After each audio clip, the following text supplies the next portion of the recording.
रूटी इस दुनिया की हीरो है और गिडियन उसका भाई। सभी को लगता है कि वो कमजोर है और रूटी का सबसे भरोसेमंद एडवाइजर उसे टेस्ट करता है क्योंकि उसे लगता है कि वो बिना अपनी लेजेंडरी स्वॉर्ड के कुछ भी नहीं है और वो एक आम तलवार का यूज करके एक नॉर्मल सा बैरियर भी नहीं तोड़ पा रहा था। एरिस उसे पार्टी से निकाल देता है ये कहकर कि इस पार्टी में उसका कोई काम नहीं है, जिसके बाद वो अपना नाम बदल के रेड रख लेता है। इसके कुछ समय बाद वो जंगल में जड़ी बूटी इकट्ठा कर रहा था और हम देखते हैं कि वो जोल्टन के बॉर्डर वाले रीजन में है जिसके नॉर्थ और ईस्ट की दीवारें दुनिया का अंत है। इसके आगे ऊंचे ऊंचे पहाड़ हैं, वहीं बाकी का हिस्सा मार्शलैंड से भरा हुआ है। इसी की वजह से इसकी डेवलपमेंट बहुत ज्यादा स्लो है और यहाँ पर सिर्फ भगौड़े और हर्मिट्स वगैरह आते हैं और रेड को लगता है कि ये जगह उसके लिए परफेक्ट है। उन जड़ी बूटियों को बेचकर उसे थोड़े से पैसे मिल जाते हैं और इस लड़की का नाम मैग्रिया है। तुम अपनी ब्रॉन्ज स्वॉर्ड को बदल क्यों नहीं लेते? कम से कम स्टील की तो ले लो यार। मैं अपनी औषधि बनाना और बेचना चाहता हूँ, उसके लिए मुझे स्टील की तलवार क्या करनी है? वैसे भी मुझे अपनी स्लो लाइफ पसंद है। बाहर जाने पर वो टेंटा नाम के बच्चे से मिलता है जो कि अपने फादर को लंच देने जा रहा था। बड़ा होने के बाद मैं एक लक्कड़हारा बनूंगा और आपके लिए दुकान बनाऊंगा, पर पता नहीं मेरी ब्लेसिंग क्या होने वाली है। वैसे आपकी ब्लेसिंग क्या है? समय बर्बाद करना बंद करो, तुम्हें अपने फादर को लंच देना है। जिसके बाद टांटा वहाँ से चला जाता है। डिवाइन ब्लेसिंग लोगों को पावर देती है जिसे कि स्किल्स कहा जाता है और ये स्किल्स उसकी क्लास के ऊपर डिपेंड करती हैं। जैसे कि एक वॉरियर के पास एनहांस स्ट्रेंथ, एजिलिटी, एंड्योरेंस और फाइटिंग स्किल्स होते हैं, वहीं मेजेस के पास ऐसे स्किल्स होते हैं जिससे वो मैजिक कास्ट कर सकते हैं, जैसे एनहांस्ड मैजिक पावर और एनहांस्ड मेमोरी। तभी हम पास्ट का सीन देखते हैं जब एरिस ने उसे अकेले मिलने के लिए बुलाया था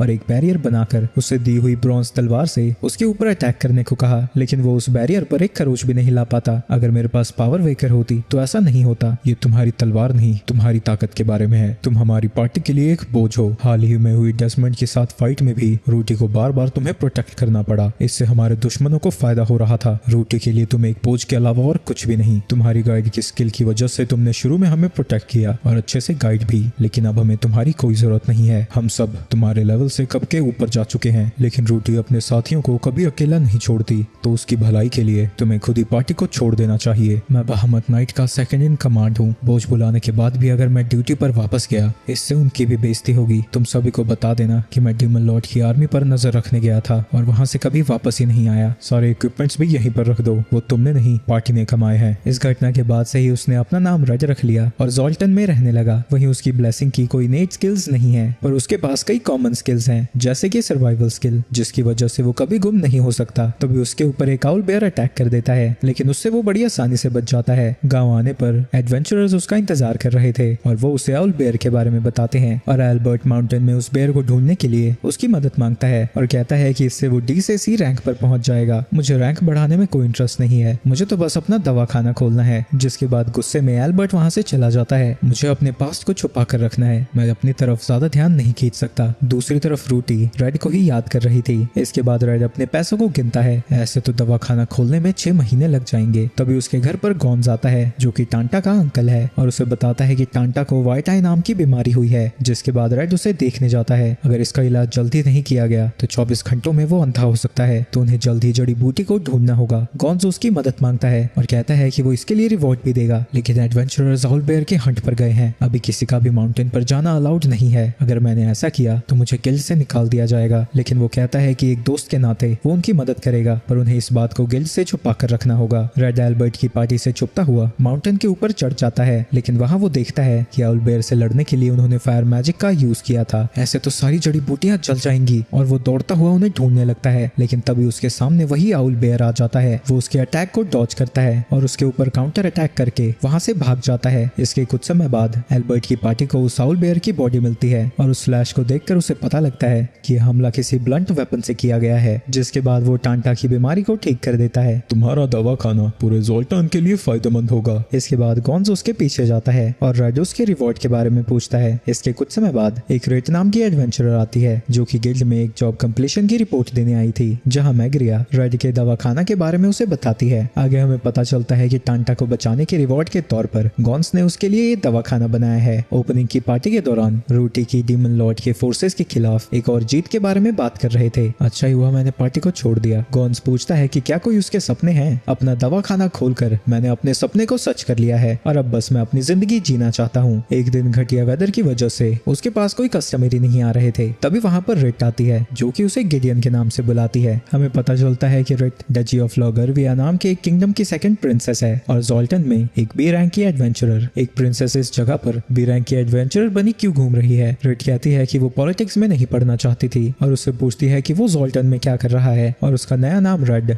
जैसा सुनाई देता है। हाँ, अपना नया नाम मैंने तुम्हारे नाम पर ही रखा है। ये सुन के वो शर्माने लगती है और जब वो उसे बताता है कि उसे पार्टी से कैसे निकाल दिया गया, रेड गुस्सा हो जाती है क्योंकि वो जानती है कि पार्टी की मदद करने के लिए गिडियन हमेशा पूरी कोशिश करता आया था। रोटी और बाकी सब क्या इस डिसीजन के साथ थे? मेरे बिना वो लोग काफी अच्छा कर रहे हैं। ऐसा लग रहा है कि वो वॉर को जीत ही जाएंगे, तो इससे क्या फर्क पड़ता है। इसके बाद हम पास्ट का सीन देखते हैं जहाँ पर रेड और हीरो की पार्टी एक बार में थी। तभी एक टकला रेड को छेड़ने लगता है, लेकिन वो उसे उठाकर जमीन पर पटक देती है, जिससे वो डर के मारे भाग जाता है। जिसके बाद वो कहती है कि लोगरविया की प्रिंसेस को डीमन लॉर्ड की आर्मी को हराने के लिए किसी हीरो की मदद नहीं चाहिए और वो वहाँ से चली जाती है। जिसके बाद बाकी के एडवेंचरर्स बताते हैं रेड बहुत पावरफुल है और वो आज तक कभी नहीं हारी। उस वक्त तुम अपनी फीलिंग्स को लेकर कभी सच नहीं कहती थी। ऐसी बात नहीं है, मैं कभी कभी सच बोल दिया करती थी। इसके बाद वो उस समय को याद करते हैं जब वो साथ में इंफॉर्मेशन इकट्ठा कर रहे थे। रेड उसे अजीब से ट्रैक्स के बारे में बताती है जो कि एक लोकेशन पर जा रही थी। उन्हें लगता है कि इसके पीछे शायद डीमन लॉर्ड की आर्मी का हाथ है। रेड कहता है कि उन्हें साथ में काम करना चाहिए, लेकिन रेड कहती है कि लोगरविया हमेशा अपनी लड़ाई को अकेला लड़ता है और आज तक कभी नहीं हारा। मैं तुम्हारे डिसीजन की रिस्पेक्ट करता हूँ। चकली खाओगी चकली? रेड उन्हें खाती है और कहती है कि वो बहुत अच्छे हैं। जब मैंने कहा था कि वो अच्छे हैं, मैं अपनी फीलिंग्स के बारे में सच बोल रही थी। जब तक हम डिमेंशन से नहीं लड़े थे तुम अपनी फीलिंग्स के बारे में ऑनेस्ट नहीं थी। इसके बाद हम एक और फ्लैशबैक देखते हैं जहां लोगरविया के ऑफिशियल्स हीरो की पार्टी के साथ अपने प्लान को डिस्कस कर रहे थे। वो कहते हैं कि उन्हें जल्दी से डीमन लॉर्ड की आर्मी पर अटैक करना चाहिए, इससे पहले कि उनका खाना और ईंधन खत्म हो जाए। लेकिन रेड उन्हें रोकती है और कहती है कि डीमन लॉर्ड की आर्मी का भी सेम हाल है, तो उन्हें वहां पर अटैक करना चाहिए जहां पर वो खाना स्टोर करते हैं। रेड का मास्टर इसके लिए मान जाता है और हीरो की पार्टी को उस पर अटैक करने के लिए भेजते हैं और वो लोग डीमन लॉर्ड की आर्मी को संभालेंगे। वहीं अब तक शिन ने ही रेड के मास्टर का भेस बना कर रखा था और वो उसे हरा देता है, लेकिन ऐन वक्त पर रेड उसे बचाने आ जाता है क्योंकि उसे पहले ही पता लग गया था कि उसके मास्टर में कुछ तो गड़बड़ है। इसके बाद वो साथ में मिलकर लड़ने लगते हैं और तब तक उसे रोक कर रखते हैं जब तक कि वहां पर रूटी आकर उसे खत्म नहीं कर देती, जो कि पहले उसके दोनों हाथों को काटती है और फिर उसके सीने में तलवार घुसाकर शिन को मार देती है। इन सब की वजह से रेड को बहुत गहरा सदमा लगता है और वो कई दिनों के लिए वॉर की प्लानिंग से दूर रहती है। तो रेड उससे मिलने जाता है। वो कहती है कि वो किसी और को नहीं खोना चाहती, ना ही दोबारा से अपने लोगों को निराश करना चाहती है। तुम्हें हिम्मत रखनी होगी, तुम रॉयल गार्ड्स की कैप्टन हो, तुम्हें हमारे क्वेस्ट को ज्वाइन करना चाहिए। हम वॉर तभी जीत सकते हैं जब लोगरविया हमारे साथ खड़ा हो। इस तरह से रेड ने उसकी मदद की थी और उन सब ने मिलकर वहाँ डीमन लॉर्ड की आर्मी को हरा दिया। इसके बाद रेड कहती है कि वो उसकी शॉप पर काम करना चाहती है। ओ मोहतरमा, मुझे किसी स्टाफ की जरूरत नहीं है, ना ही मैं इतना कमाता हूँ, और वैसे भी तुम भी रैंक एडवेंचरर हो। रेड कहती है कि वो एडवेंचरिंग छोड़ देगी और वैसे भी जब वो हब इकट्ठा करने जाता है तब शॉप को कौन संभालेगा। ये सब सुनकर वो भी मान जाता है। रेड उससे पूछती है कि क्या उसके पास कोई ऐसी ओरिजिनल दवा है जिससे उसकी दुकान पॉपुलर हो सके, तो वो उसे एक ऐसा पोशन दिखाता है जो कि किसी और पोशन की वॉल्यूम को इंक्रीज कर सकता है। गवार आदमी, अगर तुमने ऐसे पोशन बेचे तो मार्केट में सारा संतुलन ही बिगड़ जाएगा। लगता है तुम्हें भी सब कुछ नहीं पता है। इसके बाद वो एक और पोशन के बारे में बताता है जो कि कम लत लगाने वाला एक पेन किलर है। तुम अगर इसे बेचना चाहते हो तो तुम्हें ज़ोल्टन काउंसिल की अप्रूवल चाहिए होगी। आ धंधे वाली छोरी, ना आ छोकरी मारा धंधा माते जरूरी छे। तुम्हें जब भी समय मिले तुम शॉप पर मेरी मदद कर सकते हो। लेकिन रेड कहती है कि आज के बाद वो दोनों कभी अलग नहीं होंगे। इसके बाद वो साथ में डिनर करते हैं और रेड उसे बताती है कि वो एक बाथटब और बेड खरीदने वाली है और यहीं पर रहेगी, जो सुन के रेड को गहरा सदमा लगता है। दूसरी तरफ हीरो की पार्टी में एरिस एक लड़की को लेकर आया है जो कि गिडियन की जगह पर ज्वाइन करेगी और उसके पास असासिन की डिवाइन ब्लेसिंग है। एरिस कहता है कि गिडियन के मुकाबले ये उनके लिए काफी यूजफुल होगी। रूटी टीसे को बताती है कि वो उसके नीचे काम करेगी और बताती है कि वो लोग जो पिछले डीमन लॉर्ड ने वेपन पीछे छोड़ दिया था वो कल से उसकी खोज पर निकल रहे हैं। अगली सुबह जब रेड उठता है वो देखता है कि वो नीचे सो रहा था। अरे हाँ, ये सो रही है ना बेड पे मेरे। एक तो ये औरत बटन भी नहीं लगाती है। इसके बाद वो साथ में खाना खा रहे थे और बात करते हैं कि आज ज़ोल्टन काउंसिल में जाकर उन्हें पेन किलर का अप्रूवल लेना है। वहीं रेड उसके लिए बहुत कम सैलरी में काम करने को तैयार थी और रेड को लगता है कि ये सब उसके प्लान का हिस्सा है। वो जानबूझकर यहाँ पर रह रही है ताकि वो उसे कम सैलरी देने के बारे में बुरा फील ना करे। इसके बाद वो एक फर्नीचर स्टोर में जाते हैं जिसका मालिक एक स्टॉर्म नाम का गॉब्लिन है। वो रेड से पूछती है कि वो रेड के साथ यहाँ पर क्यों आई है, तो रेड बताती है कि आज से वो उसी के साथ रहने वाली है और इसीलिए वो बेड लेने आई है। ये सुन के वो हैरान हो जाता है क्योंकि उसे लग रहा था कि ये बेड उनकी सुहागरात के लिए है। एक सेकंड, जब मैं यहाँ पर सामान लेने आता हूँ तब तो तुम मुझसे इतने अच्छे से बात नहीं करते। हाँ, जो आधा घंटा लगा के 2 रुपए का सामान लेता है मैं उससे अच्छे से बात करूँ, या जो महंगा माल लेता है। रेड बेड को खरीद लेती है और कहती है कि वो शॉप पर उसे डिलीवर कर दे क्योंकि ये बेड उसके आइटम बॉक्स में फिट नहीं होगा। आगे रेड कहती है कि स्टोन की दुकान में बहुत अच्छे सामान है, तो रेड रेड उसे बताता है कि उसके पास क्राफ्ट्समैन स्किल है जिसका लेवल उसने हाल ही में बढ़ाया है। रेड बताता है कि जन्म होते ही भगवान बिना किसी भेदभाव के सभी को डिवाइन ब्लेसिंग देते हैं, तो रॉयल को चोर की ब्लेसिंग मिल सकती है और एक सड़क किनारे पैदा हुए बच्चे को हीरो की। जितना लोग अपने ब्लेसिंग के हिसाब से काम करते हैं उतना ही उनका लेवल बढ़ता है, लेकिन लेवल को बढ़ाने का एक आसान तरीका भी है, उन लोगों को मारना जिनके पास हाई लेवल ब्लेसिंग्स हैं, जिसकी वजह से इस दुनिया में वायलेंस बहुत ज्यादा है। तभी रेड देखता है कि टांटा को एक मोटा बच्चा पीट रहा था, तो वो उसे रोकने जाता है। ये देखकर वो उसके ऊपर एक पत्थर फेंक देता है, पर रेड उसे डिफ्लेक्ट कर देता है। तुम्हें अपनी स्किल्स का यूज मॉन्स्टर से लड़ने के लिए करना चाहिए। ये सब देखकर वो बच्चे और उसका झुंड वहां से भाग जाते हैं और रेड टांटा की चोटों को देखता है, जिसके बाद वो उसे अपनी दोस्त एल से मिलवाता है जिसके पैर में चोट लगी थी। इसके बाद वहां पर रिट भी आ जाती है, जिसके दोनों बालों की लटाओं के साइज को देखकर वो बच्चा बौखलाने लगता है। रिट उसे बताती है कि वो रेड की अच्छी दोस्त है और अब से वो दोनों साथ में ही रहते हैं, जो सुन के टांटा और भी ज्यादा हैरान हो जाता है। इसके बाद रेड के पूछने पर टांटा बताता है कि उस फाइट को एडम ने शुरू किया था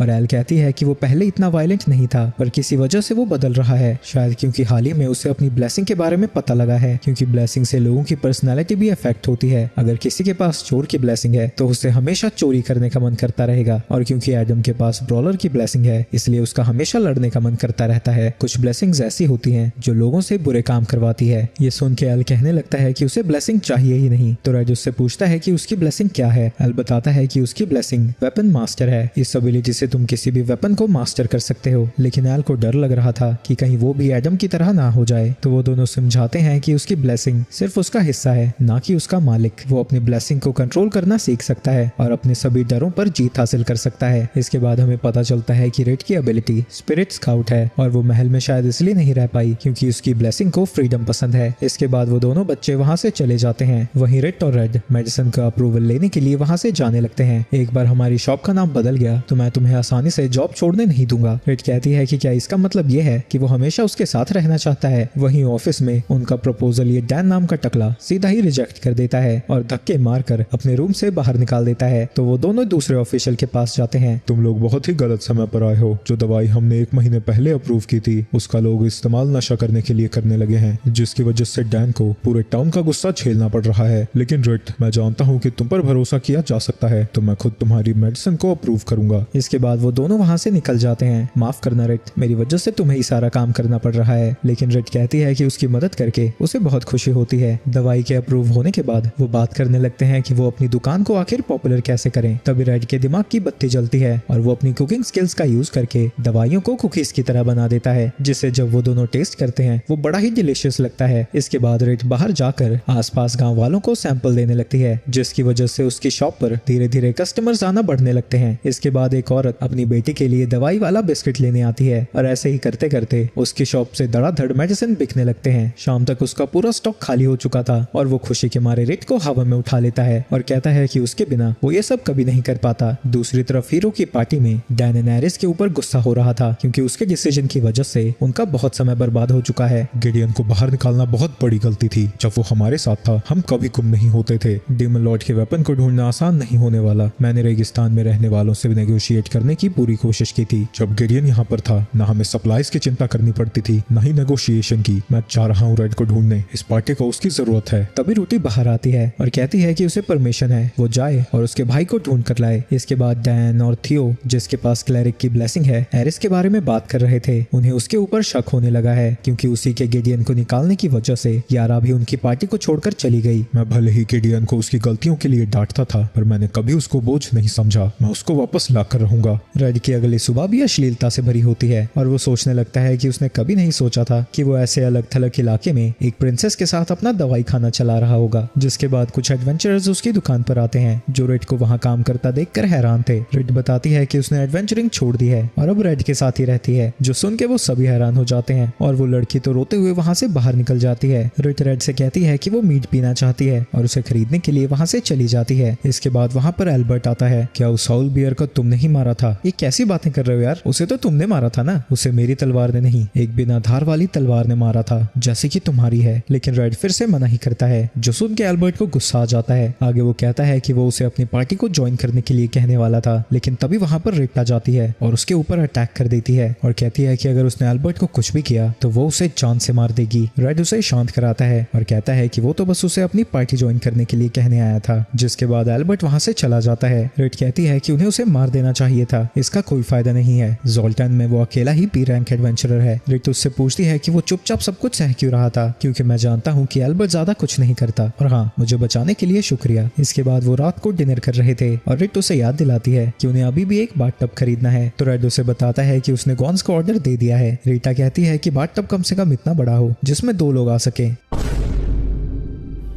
क्योंकि उसे फैल कर नहाना पसंद है। ये सुन के रेड शर्माने लगता है और उससे कहता है कि कल क्यों ना वो उसके साथ सोना में चले। इसके बाद रेड सोना में बैठा हुआ था, जहां उसका स्टॉर्म और गॉन्स के साथ कंपटीशन चल रहा है कि कौन वहां पर ज्यादा बैठ सकता है। वो दोनों उसे रेड का नाम लेकर चिढ़ाने लगते हैं। तो रेड रूम में गर्मी बढ़ा देता है, जिसकी वजह से गॉन्स सबसे पहले बेहोश होता है। तो वो दोनों उसे बाहर लेकर आते हैं, जहाँ पर गॉन्स की बहन नेओ उसे डांट लगा रही थी। स्टॉर्म देखता है कि उसके पास बहुत कम कस्टमर्स आ रहे हैं। तो जेफ, जो कि सोना का ओनर है, बताता है कि नया बाथ हाउस खुलने के बाद यहाँ पर लोग कम आने लगे हैं। इसके बाद घर जाने के बाद वो सभी बात करने लगते हैं कि जेफ के कस्टमर्स बढ़ाने के लिए उन्हें क्या करना चाहिए। तभी रेड को एक आइडिया आता है और वो जेफ को एक बैग देता हुआ कहता है कि उसे अपने मेन्यू में स्टीम थेरेपी भी ऐड कर देनी चाहिए। ये स्टीम थेरेपी क्या होती है? इसे वाइल्ड एल्व्स यूज करते हैं। हर्ब्स को वो स्टीम में डालकर उसी में नहाते हैं। इससे उनकी थकावट और कई बीमारियां भी ठीक हो जाती हैं। इसके बाद वो उस जड़ी बूटी वाले बैग को टांग देते हैं और रेड कहता है कि अगर ये आइडिया चल पड़ता है तो वो उसे रेगुलरली सप्लाई करता रहेगा। तुम लोगों का बहुत शुक्रिया। जिसके बाद वो उन सभी को फ्री में सोना में रहने देता है। तभी वहाँ पर नेओ और रिट भी आ जाती हैं। तो रेड वहाँ से जाने लगता है, लेकिन रिट उसे रोकती है और कहती है कि वो उनके साथ ही रहे। वो दोनों साथ में बैठे हुए थे और नेओ कहती है कि रिट बहुत समझदार है, जो उसने विलेज के बाकी आदमियों की जगह रेड को चुना। और वो दोनों बैठकर रेड की तारीफ करने लगते हैं, जिसकी वजह से वो इतना ज्यादा शर्मा जाता है कि वहीं पर बेहोश हो जाता है। वहीं इस आइडिया की वजह से फिर से पॉपुलर होने लगता है। और जब वो दोनों वापस जा रहे थे, रेड उससे कहती है कि उसने कभी नहीं सोचा था कि ज़ोल्टन में जिंदगी इतनी अच्छी बीतेगी। और आगे वो कहती है कि वो मीड इसलिए पीना चाहती थी क्योंकि लोग रिविया में जब कपल शादी करते हैं वो 1 महीने की छुट्टी लेते हैं और मीड पीते हैं। दूसरी तरफ एरिस भड़का हुआ था क्योंकि 2 मेंबर्स उनकी पार्टी से जा चुके हैं। तभी वहाँ टिसे आती है और कहती है कि उसने टेंट को लगा दिया है। थियो उससे पूछती है कि कहीं वो इस पार्टी को ज्वाइन करके डिसअपॉइंटेड तो नहीं है, लेकिन टिसे कहती है कि उसे ऐसा नहीं लगता। थियो कहती है कि उनकी पार्टी हमेशा से ऐसी नहीं थी, वो एक परफेक्ट टीम की तरह थे, लेकिन सर गिडियन के जाने के बाद से कुछ भी ठीक नहीं हो रहा। अगले दिन एडवेंचरर्स गिल्ड्स का एक सीनियर ऑफिशियल गैलेटिन रेड की शॉप पर आता है। मैं यहाँ पर रेड से बात करने आया हूँ। हम एक बार आज के लिए दुकान खोल दें, तब आप उससे बात कर सकते हैं। तुम उससे जाकर पूछते क्यों नहीं? मैं उसे अच्छे से जानता हूँ, मुझे पता है वो क्या जवाब देगी। तो गैलेटिन वहाँ पर रुकने के लिए मान जाता है। जब रेड अंदर जाकर रेड से पूछता है, वो कहती है कि उन्हें ऑफिशियल्स को और ज्यादा इंतजार कराना चाहिए। सारा काम करने के बाद वो उनसे मिलने चली जाती है और उसके जाने के बाद वहाँ पर एक थीव गिल्ड्स का मेंबर आता है और उसे एक वैल्यूएबल एल्वन कॉइन देता है, जिसके बदले में वो चाहता था कि वो रेड को जाने दे। बिल्कुल नहीं, रेड की कीमत इससे ज्यादा है। मेरा मतलब है उसकी कीमत ही नहीं है, बिल्कुल वर्थलेस, आई मीन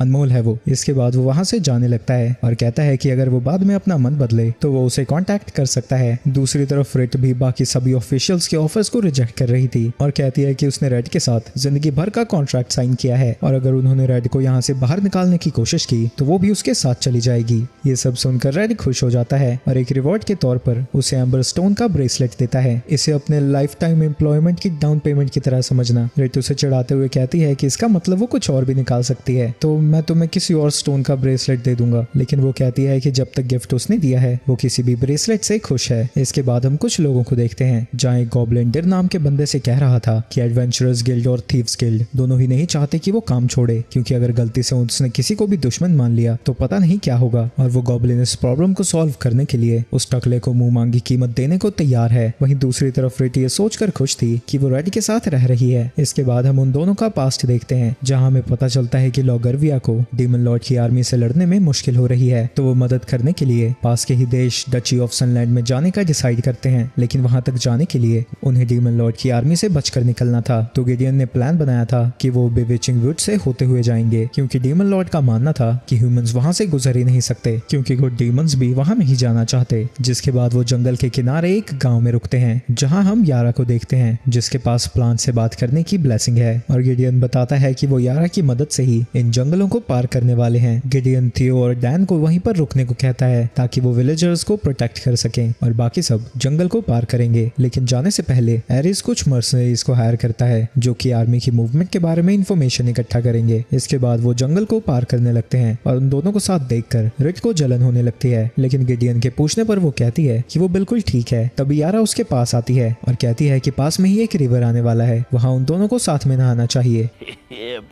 इससे पहले कि रिट उसे कोई जवाब देती, यारा धक्का देकर उसे अपने साथ ले जाने लगती है। इसके बाद वो दोनों साथ में रिवर में नहाने लगते हैं और यारा रिट से कहती है कि ये साफ पता लग रहा है कि वो गिडियन को पसंद करती है और उसे लगता है कि शायद गिडियन को भी वो अच्छी लगती है। तो अगर वो अपने प्यार की गाड़ी को आगे बढ़ाना चाहती है तो शर्म के मारे गुस्सा होने की जगह उससे थोड़ा फ्लर्ट करना चाहिए। रिट उससे पूछती है कि क्या वो भी गिडियन को पसंद करती है, लेकिन यारा मना कर देती है। वो ह्यूमन से प्यार नहीं करती क्योंकि उनकी जिंदगी एल्फ से बहुत कम होती है। वो उसका बहुत अच्छा दोस्त है और वो बस चाहती है कि वो एक सिंपल और खुशहाल जिंदगी जिए क्योंकि वो हमेशा पार्टी के लिए मेहनत करता रहता है। उसे लगता है कि रिट गिडियन के लिए परफेक्ट है। इसके बाद वो फिर से अपने रास्ते पर निकल जाते हैं, लेकिन उनके सामने कुछ डीमन लॉर्ड के स्काउट्स थे जो कि उन्हें ही ढूंढ रहे हैं क्योंकि जिन मर्सनरीज को एरिस ने हायर किया था उन्होंने उनके जाने की इन्फॉर्मेशन लीक कर दी है। गिडियन कहता है कि वो और यारा उन लोगों का ध्यान भटकाएंगे, जिसके बाद रिट और रूटी उन सबको हरा सकते हैं। जिसके बाद रूटी और बाकी सभी मिलकर वहां आए सभी स्काउट्स को हरा देते हैं। इसके बाद यारा और गिडियन वापस आते हैं और रूटी उसे गले लगाती है और उसे खतरे में डालने के लिए माफी मांगती है। वो देश उनकी मदद करने के लिए तैयार हो जाता है। तो लोगोरिया को फिर से बनाने के लिए रिट वहीं पर रुक जाती है और उसने हीरो की पार्टी को इसलिए भी ज्वाइन नहीं किया था क्योंकि वो रूटी को अपने भाई से अलग नहीं करना चाहती थी। इसके बाद वो शाम को डिलीवरी करने बाहर जाती है जहाँ पर वो टकला एडवेंचरर उसे धमकी देता है कि वो किंगडम को बता देगा कि वो यहाँ पर एक आदमी के साथ रह रही है। लेकिन रिट कहती है कि उसे इन सब से कोई फर्क नहीं पड़ता, उसे अपनी पिछली जिंदगी से ये जिंदगी ज्यादा प्यारी है और फिर वहां से चली जाती है। दूसरी तरफ रूटी टेंट में जागी बैठी हुई थी और सोचती है कि उसके भाई के बिना सब कुछ कितना बोरिंग हो चुका है। वहीं हमें पता चलता है कि एरिस ने उससे झूठ कहा था कि गिडियन ने पार्टी को छोड़ दिया है। उसने उसे रोकने की कोशिश की थी पर वो नहीं माना क्योंकि वो डीमन लॉर्ड की आर्मी पर नजर रखना चाहता था। वहीं रूटी को एरिस के ऊपर शक हो जाता है और वो उसे एक मुक्के में ही खत्म कर देती है, लेकिन इसके बाद वो उसे हील भी कर देती है और सोच रही थी कि वो अपनी जर्नी को नहीं रोक सकती क्योंकि वो हीरो है। इसके बाद रेड डॉक्टर के पास अपना ऑर्डर पहुंचाने जाता है, लेकिन तभी उन्हें शोर सुनाई देने लगता है। बाहर जाने पर वो एक घर के अंदर जाते हैं जहां वो देखते हैं कि एक आदमी बेहोश पड़ा था। इस आदमी का नाम जैक्सन था।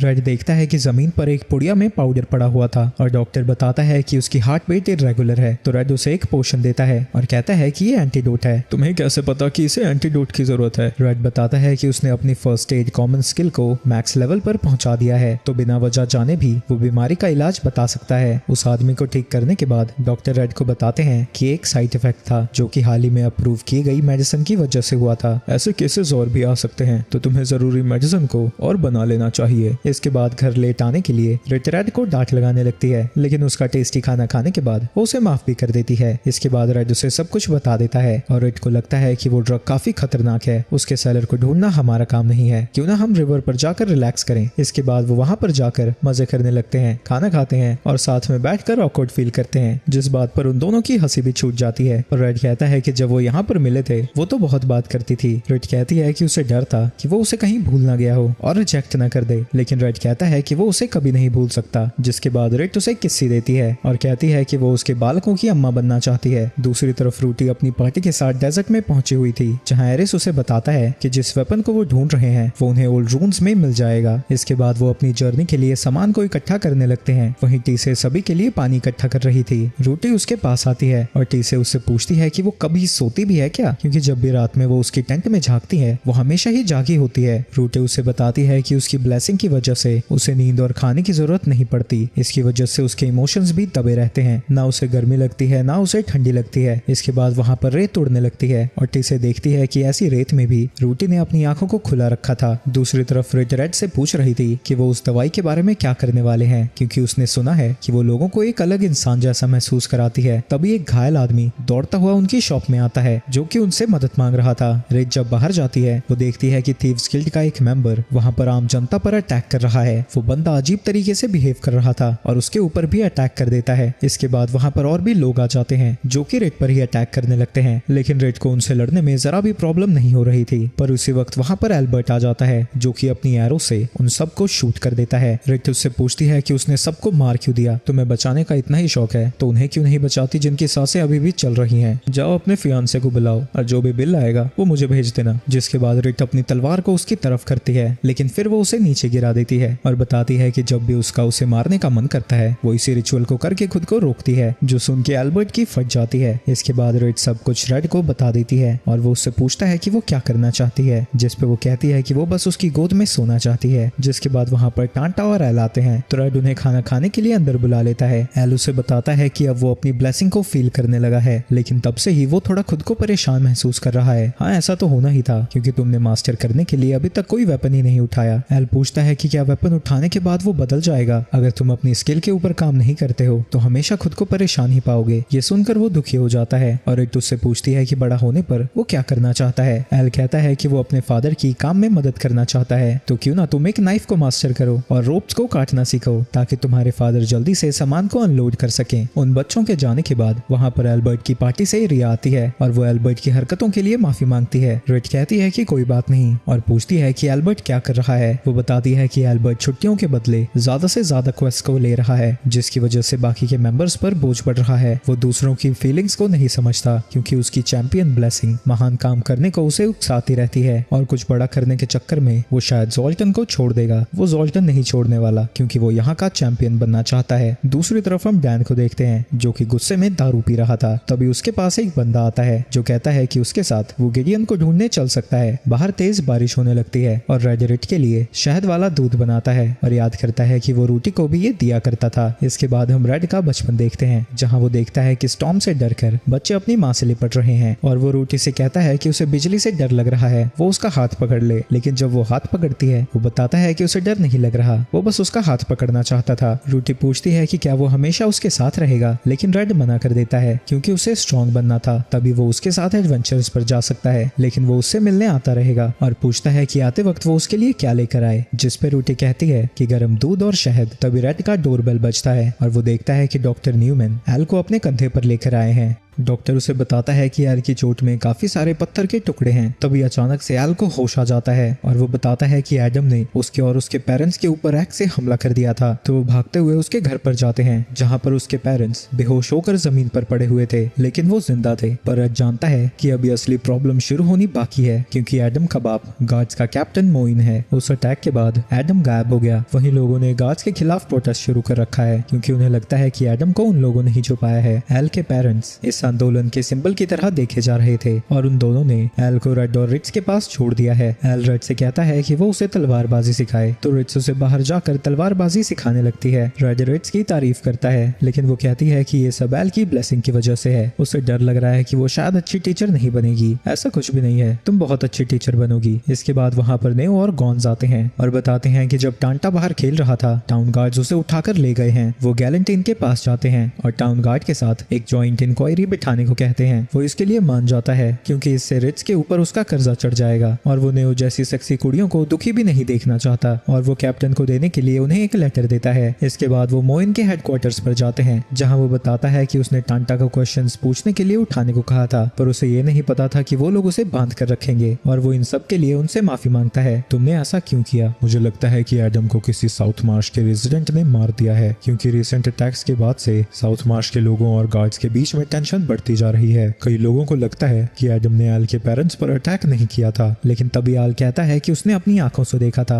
वो एडम ही था। मैं तुम्हारी बात को नहीं मान सकता क्योंकि काफी सारी चीजें मैच नहीं करती। टांटा भी कहता है कि वो सही कह रहे हैं क्योंकि उसकी कुटाई करने के बाद वो टांटा से माफी मांगने आया था और बताया था कि उसका सपना टाउन गार्ड को ज्वाइन करना है क्योंकि वो लोगों को प्रोटेक्ट करना चाहता है। मैं तुम दोनों से अकेले बात करना चाहता हूँ। बाकी सबके वहाँ से जाने के बाद वो उन दोनों से मदद मांगता है। रेड उससे पूछता है कि कहीं एडम किसी नशीली पदार्थ का यूज तो नहीं कर रहा था, लेकिन ये सुन के मोइन को गुस्सा आ जाता है और कहता है कि उसका बेटा कभी ऐसा नहीं कर सकता। लेकिन तुम भी जानते हो कि अटैक कैम्बल के अटैक के जैसा ही है। इसका हमें कोई भी सबूत नहीं मिला है। ज़ोल्टन में कोई भी अप्रेजल स्किल वाला नहीं है। ये पॉसिबल है कि वो ड्रग लोगों को अलग ब्लेसिंग दे सकता है। इसके बाद हम एल को देखते हैं जो कि रेड की दुकान पर था। तभी वहाँ पर एक बंदा आता है। इसके बाद शाम को रेड घर पर वापस आता है। वहीं रेड्स गैलेंटीन के लिए कुछ काम कर रही थी, तो वो कहता है कि आज एल को वो ट्रेन करेगा। वो तब तक ट्रेन करते हैं जब तक कि वो थक नहीं जाते और एल उससे पूछता है कि वो बस एक टी-रैक एडवेंचरर क्यों है क्योंकि उसकी स्वॉर्ड स्किल्स तो काफी अच्छी हैं। मैं अच्छा तो हूँ पर इसका ये मतलब नहीं कि मुझे किसी रैंकिंग में दूसरों से ऊपर जाने की जरूरत है, पर मैं खुश हूँ कि तुमने फाइनली अपनी ब्लेसिंग को एक्सेप्ट कर लिया है। एल उसे बताता है कि आज ही उसे एक बंदे ने तलवार दी थी। वो शायद थीफ गिल्ड के लीडर बिग हॉक से रिलेटेड है। उस तलवार को उठाते ही उसे लगने लगा कि वो भी रिट्स जैसा एक चैंपियन बन सकता है, लेकिन वो श्योर नहीं है वो उसकी सोच थी या फिर उसकी ब्लेसिंग की। रेड उसे थियो की एडवाइस बताता है कि उसे अपने वेपन से बात करनी चाहिए और सुनना चाहिए कि वो उसे अपने दुश्मनों को खत्म करने को कह रही है या लोगों को बचाने को। दूसरी तरफ रेड्स किसी बंदे को कैप्चर करने की कोशिश कर रही थी जिसपे नशे बेचने का शक है, लेकिन उसके पकड़ने से पहले ही वो फट जाता है, जिसके बाद काफी सारे लोग उसे घेर लेते हैं। लेकिन तभी एक हट्टा कट्टा बंदा आकर उन सभी की कुटाई करके उसे बचा लेता है और हम देखते हैं कि वो डैन था।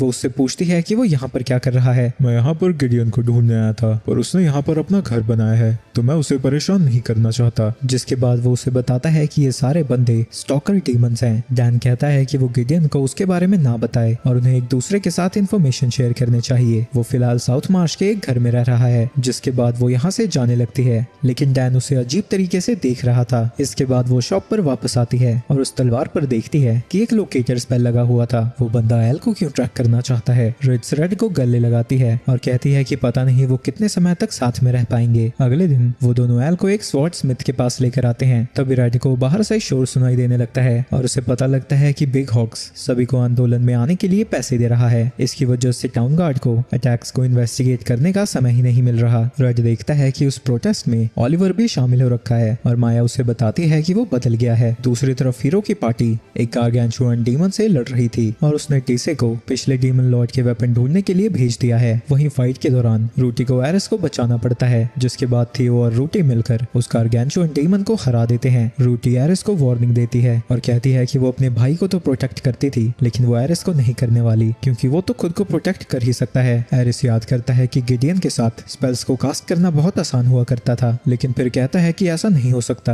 और सोचता है कि ये सब कुछ बाकी के 2 मेंबर्स चले गए इसकी वजह से हो रहा है। इसके बाद टीसे वापस आती है और वो लोग देखते हैं कि पिछले डीमन लॉर्ड के पास एक बड़ी सी शिप थी, तैरने वाली नहीं उड़ने वाली। टीसे रूटी से पूछती है कि क्या वो कहीं जाना चाहती है। रूटी कहती है कि वो जाना तो चाहती है, लेकिन उसे पहले अपनी ड्यूटीज को खत्म करना होगा। दूसरी तरफ रेड और रिट्स एक ही बिस्तर पर सोने की तैयारी कर रहे हैं, पर इससे ज्यादा मामला आगे नहीं बढ़ता, क्योंकि फिर नीचे एल को बेड के हिलने की आवाजें सुनाई देती। अगले दिन रिट्स एल की तलवार को लेकर जानबूझ के छुपकर बाहर निकलती है ताकि उस लोकेटर स्पेल की मदद से बिग हॉक के बंदे उसके पीछे आ जाएं। रिट्स के सामने वो लोग कुछ भी नहीं कर पाते, लेकिन उसे पता लगता है कि वो ह्यूमंस नहीं बल्कि एक्स डीमंस हैं। जिस बंदे ने एल को वेपन दिया था वो फिर से दुकान पर आता है ताकि वो उसे बिग हॉक्स के पास लेकर जा सके, जो कि उसे साउथ मार्श का हीरो बनाना चाहता है। इसके बाद बिग हॉक्स उसे अपना इंट्रोडक्शन देता है और बताता है कि वो यहाँ तक उसके रास्ते में जो भी आया उसे मार कर पहुंचा है। इसी वजह से काउंसिल भी उसे छू नहीं सकती, लेकिन उसे और ताकत चाहिए, इसलिए उसने वो ड्रग बनाया जो कि ज़ोल्टान में काफी अच्छे से फैल चुका है। उस ड्रग का नाम मैंने डेविल्स ब्लेसिंग रखा है, क्योंकि वो 50 एक्स डीमंस के दिल से बना है। सिर्फ एक ब्लेसिंग से लोग एक ही रोल में बंद कर रह जाते हैं, लेकिन डेविल ब्लेसिंग उन्हें मौका देगी जैसे चाहे वैसे जीने का।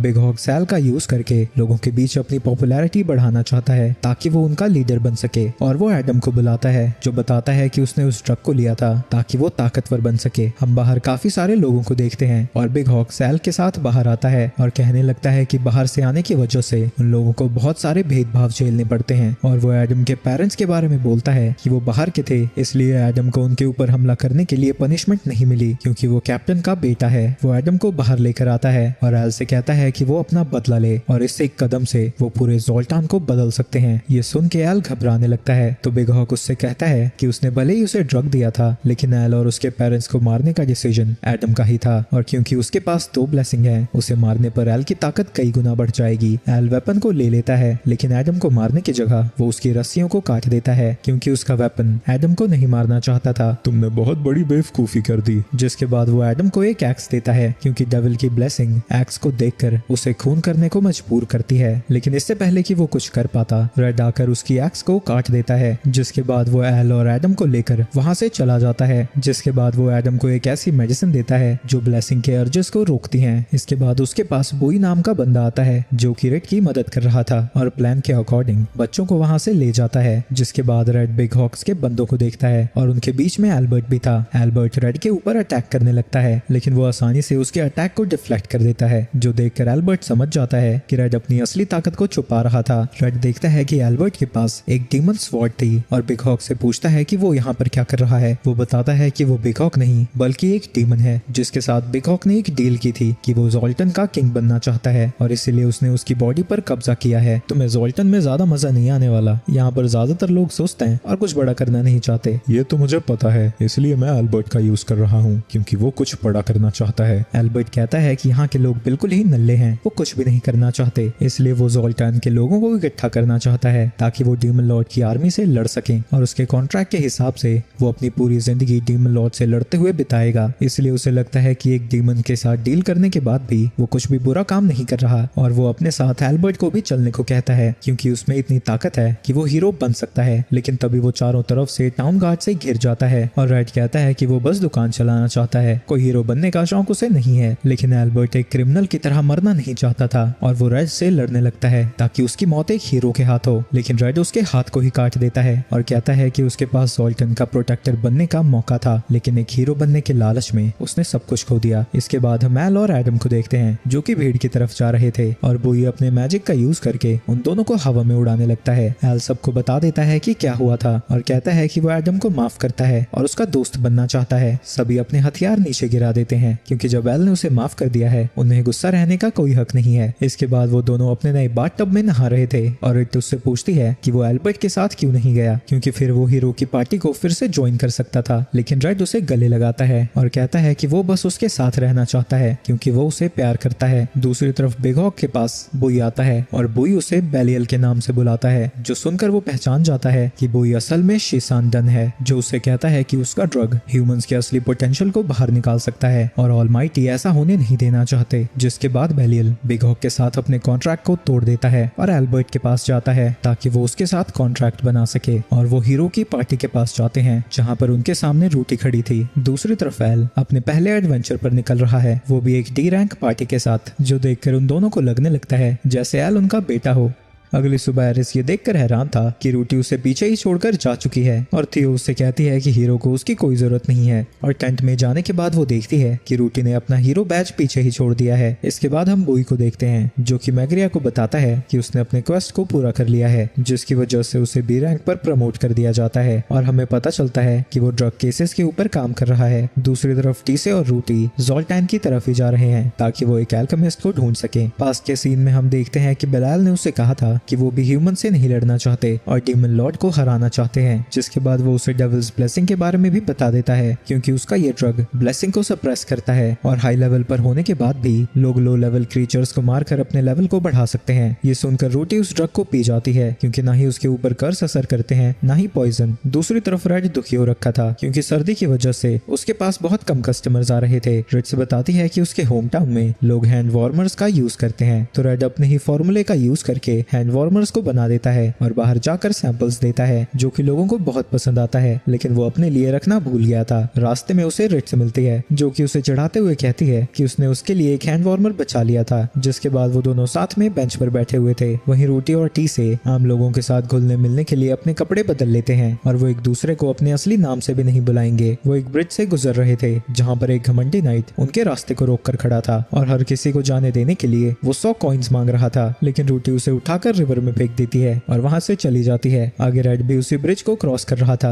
जहाँ पर अभद्र अवस्था में ऑटो आता है और उसे पैसे चुराना चाहता था ताकि वो अपने लिए नए कपड़े खरीद सके। लेकिन रेड भी उसे एक ही पंच में फिर से पानी में गिरा देता है। दूसरी तरफ रूटी टाउन के गेट के पास एक बड़े से मॉन्स्टर को हरा कर लाती है और कहती है कि ये बाद में उनके लिए प्रॉब्लम बनता। वहीं टी से परेशान हो रखी थी क्योंकि इस तरह से तो उनके बारे में सबको पता लग जाएगा। इसके बाद रेड भी उसे गेट से आता है और एक स्टॉल पर खाना खाने बैठता है जहाँ पर टी से भी थी। उसे देखकर रेड पहचान जाता है कि टी से एक असासिन है। वहीं टी से भी जब रेड को देखती है उसे पता लग जाता है कि वो एक एक्सपीरियंस्ड फाइटर है। इसके बाद टी से रूटी को उसी आदमी के बारे में बताती है और कहती है कि वो शायद उनके लिए प्रॉब्लम बन सकता है। इसके बाद रूटी पार्क में बैठकर गिडियन की तरह सोचने की कोशिश कर रही थी ताकि वो एल्केमिस्ट को ढूंढने का एक अच्छा सा प्लान बना सके। दूसरी तरफ एक फेरी उन दोनों की दुकान पर आती है और उन दोनों को एक पेशेंट के पास लेकर जाती है जो कि एक वाटर एलिमेंटल थी। उसके सिम्टम्स को चेक करके रेड बताता है कि उसके ऊपर एक पावरफुल कर्स हुआ है जो कि उसकी स्पिरिचुअल एनर्जी को कम कर रहा है और वो उसे कुछ दवाई देता है। रिट्स कहती है कि जो गांव में कोल्ड फैल रहा है वो भी शायद इसी कर्स की वजह से होगा। दूसरी तरफ रूटी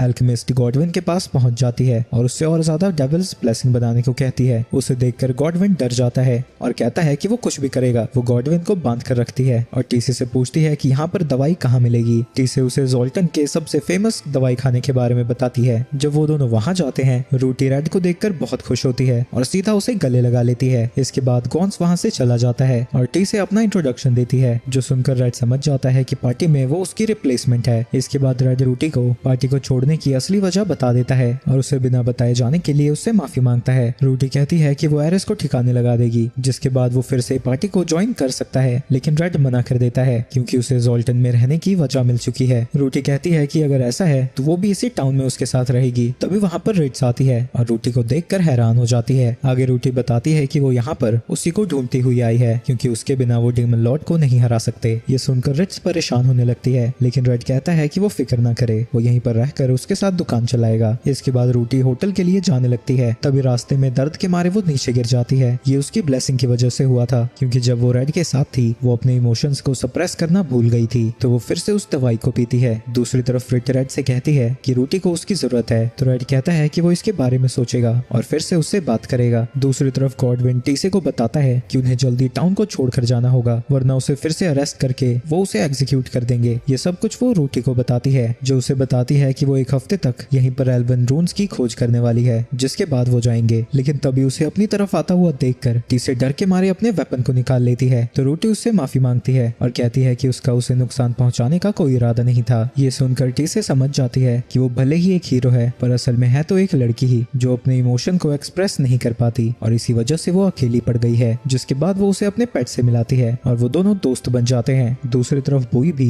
एल्फ रून्स को मैप के ऊपर लोकेट करने की कोशिश कर रहा है और अपने क्रिस्टल को चेक करने के बाद उसे पता लगता है कि जो उसने वाटर एलिमेंटल पर कर्स किया था वो हट चुका है। वहीं अगले दिन रूटी कस्टमर्स का स्वागत करती है, लेकिन उसके थोपड़े को देखकर वो सारे डर के मारे भाग जाते हैं। तुम्हें थोड़ा हंसना चाहिए यार, चलो तुम्हें पूरा टाउन घुमा कर लाता हूँ। जिसके बाद रेड उसे वहीं सोना में लेकर जाता है, जहाँ पर अपने अजीबोगरीब बिहेवियर की वजह से रूटी पॉपुलर होने लगती है। आगे वो दोनों बाहर आते हैं और अपनी तरफ अटेंशन खींचने के लिए रूटी रेड से माफी मांगती है। तुम उसकी फिक्र मत करो, तुम मेरी खुशी और गर्व हो, दूसरों से तुम्हें मिलाकर मुझे बहुत खुशी हुई। इसके बाद वो उसे मार्केट घुमाने लेकर जाता है और रूटी सोच रही थी कि काश ये दिन कभी खत्म ना हो। दूसरी तरफ रूटी की पार्टी एल्बर्ट की मदद से जोल्टन की तरफ ही जा रहे हैं और उसका शुक्रिया अदा करने के लिए थियो कहती है कि वो उसके लिए एक प्रोस्थेटिक हाथ खरीद देगी। वहीं एल्बर्ट उसे उस आदमी के बारे में बताता है जिसने उसका हाथ काटा, क्योंकि इतना ताकतवर होने के बाद भी वो एक चैंपियन नहीं बनना चाहता। लेकिन थियो कहती है कि उन्हें अपनी जिंदगी अपनी तरह से जीनी चाहिए, ना कि ब्लेसिंग के हिसाब से। रात को रेड सभी के लिए शहद वाला दूध बनाता है। रूटी कहती है कि वो रिट के साथ नहाना चाहती है, तो टीसी उनके साथ जाना चाहती है, क्योंकि जहाँ पर भी वो नहाती है वो उसका रिकॉर्ड रखती है। वो उन दोनों को बड़े ही ध्यान से देख रही थी, क्योंकि उसे लग रहा था कि कहीं रेड के पीछे वो एक दूसरे का कत्ल न कर दे। रूटी उसे अपने बचपन की कहानी बताती है। हीरो होने की वजह से उसे एक बच्ची को रेस्क्यू करने के लिए भेजा गया था, लेकिन उसका सामना एक बड़े से आउल बेयर से होता है, जो कि उसे मार ही देता। लेकिन ऐन वक्त पर उसका भाई आकर उसे बचा लेता है और रूटी से लेट आने के लिए माफी मांगता है। वो कहती है कि रेड हमेशा उसके साथ था, जिससे उसे बहुत खुशी होती थी। अब उसे ना ही खाने में मजा आता है, ना ही नहाने में, लेकिन उसे याद है कि वो पहले उसे कितना एंजॉय करती थी। और कहती है कि उसे रिट से जलन होती है, क्योंकि वो हंस सकती है और रो सकती है। जिसके बाद उसकी आंखों से भी आंसू गिरने लगते हैं और वो कहती है कि वो कभी भी हीरो बनना नहीं चाहती थी। वहीं ये सब देखकर टीसे डिसाइड करती है कि वो रूटी की मदद करेगी। आगे रूटी का ध्यान रखने के लिए रेड टीसे का शुक्रिया अदा करता है। मैं जानता हूँ कि ब्लेसिंग की वजह से रूटी कितनी बदल गई है और मैं गॉडविन से बात करना चाहता हूँ, ताकि हमें पता लगे कि डेविल्स ब्लेसिंग रूटी के ऊपर कैसा असर कर सकती है। रूटी उसे बताती है कि उसे गॉडविन के लिए कुछ टूल्स खरीदने जाना है, जिनकी मदद से वो और दवाई बनाएगा। रेड कहता है कि वो सब वो देख लेगा, वो अभी एल्फ रून्स की तरफ जाए, वो उसे वहीं पर मिलेगा। जब रेड बाहर निकलता है उसकी मुलाकात डैन से होती है और वो दोनों एक ढाबे में जाकर खाना खाने लगते हैं। इसके बाद हम एरिस के ग्रुप को भी देखते हैं, जो कि पोर्ट के इर्द गिर्द इंफॉर्मेशन इकट्ठा करने की कोशिश कर रहे हैं, जहाँ पर एरिस अपने ही रास्ते पर निकल जाता है। तभी वो दोनों डैन और रेड को देखते हैं और अपनी प्रेजेंस को छुपाकर उनके पीछे जाने लगते हैं। डैन कहता है कि उसके बिना पार्टी बहुत मुश्किल में है और वो उसे यहाँ ढूंढता हुआ आया है। मैं दोबारा पार्टी को ज्वाइन नहीं करना चाहता। डैन कहता है कि वो कुछ और दिनों के लिए यहीं पर रुकेगा और देखेगा कि वो कैसे जी रहा है, फिर डिसाइड करेगा। रेड उसे बताता है कि रूटी भी यहीं पर है और उसकी सिचुएशन के बारे में उसे सब समझाता है, जो सुनकर डैन हैरान हो जाता है और वो रेड के साथ मिलकर रूटी की मदद करना चाहता है। आगे वो वहाँ से जाते हुए बात करने लगते हैं और रेड देखता है कि उसका एक हाथ कटा हुआ था। दूसरी तरफ एरिस उसे रूम में था जहाँ पर रूटी और टीसे रुके हुए थे। तभी वहाँ पर डैन आता है, जिसके दोनों हाथ सही सलामत थे। वो उसे बताता है कि रेड यहीं पर है और यहाँ पर लोगरविया की प्रिंसेस के साथ एक दवाई की दुकान चला रहा है। एरिस ये सुनकर गुस्सा हो जाता है कि वो एक प्रिंसेस के साथ मस्त जिंदगी जी रहा है और वो गुस्से में उसके दवाई खाने में जाकर इधर उधर तोड़फोड़ मचाने लगता है। वो नकली डैन कहता है कि इन सब का कोई फायदा नहीं है। दूसरी तरफ डैन रेड को बताता है कि शिसैंडन सुनता है और उसी से फाइट के दौरान उसका ये हाथ कट गया और उसने अभी एक एडवेंचरर का भेस बना रखा है। तभी वो देखते हैं कि एक ड्रेक के ऊपर नकली डैन के साथ हैरिस बैठकर माउंटेन की तरफ जा रहा है जहाँ पर रूटी एक्सप्लोर करने गई है। तो वो दोनों उसके पीछे जाने लगते हैं। रास्ते में रिट से मिलता है और जो डैन ने बताया था उसे बता देता है। रिट उससे माफी मांगती है क्योंकि वो पहले डैन से मिली थी और उसे इसके बारे में नहीं बताया, लेकिन डैन की बातों से उसे लग रहा था कि उसे रेड के बारे में पहली बार पता लग रहा है। तो वो समझ जाता है कि जिससे रिट मिली थी वो शिसांडन था। जिसके बाद रेड रून्स के अंदर चला जाता है जहाँ उसे वही रूम दिखता है जहाँ पर गॉडविन था। वो उसे रूटी को बुलाने को कहता है लेकिन गॉडविन मना कर देता है क्योंकि उसे रूटी से बहुत डर लगता है। तो वो उसके हाथ को जोर से घुमाता है और गॉडविन की चीख सुनकर रूटी दरवाजे को तोड़ते हुए अंदर आ जाती है। रेड उसे बताता है कि वो एक ऐसी दवाई के ऊपर काम कर रहा है जिससे उसकी ब्लेसिंग सप्रेस हो सकती है। रूटी को समझ नहीं आता कि वो ऐसा क्यों कर रहा है क्योंकि वो तो एक नाइट बनकर दुनिया को बचाना चाहता था। नहीं, मेरा मेन गोल तुम्हें प्रोटेक्ट करना है। तुम मेरे लिए सबसे कीमती हो और अगर तुम हीरो बनना छोड़ना चाहती हो तो मैं तुम्हारा साथ दूंगा।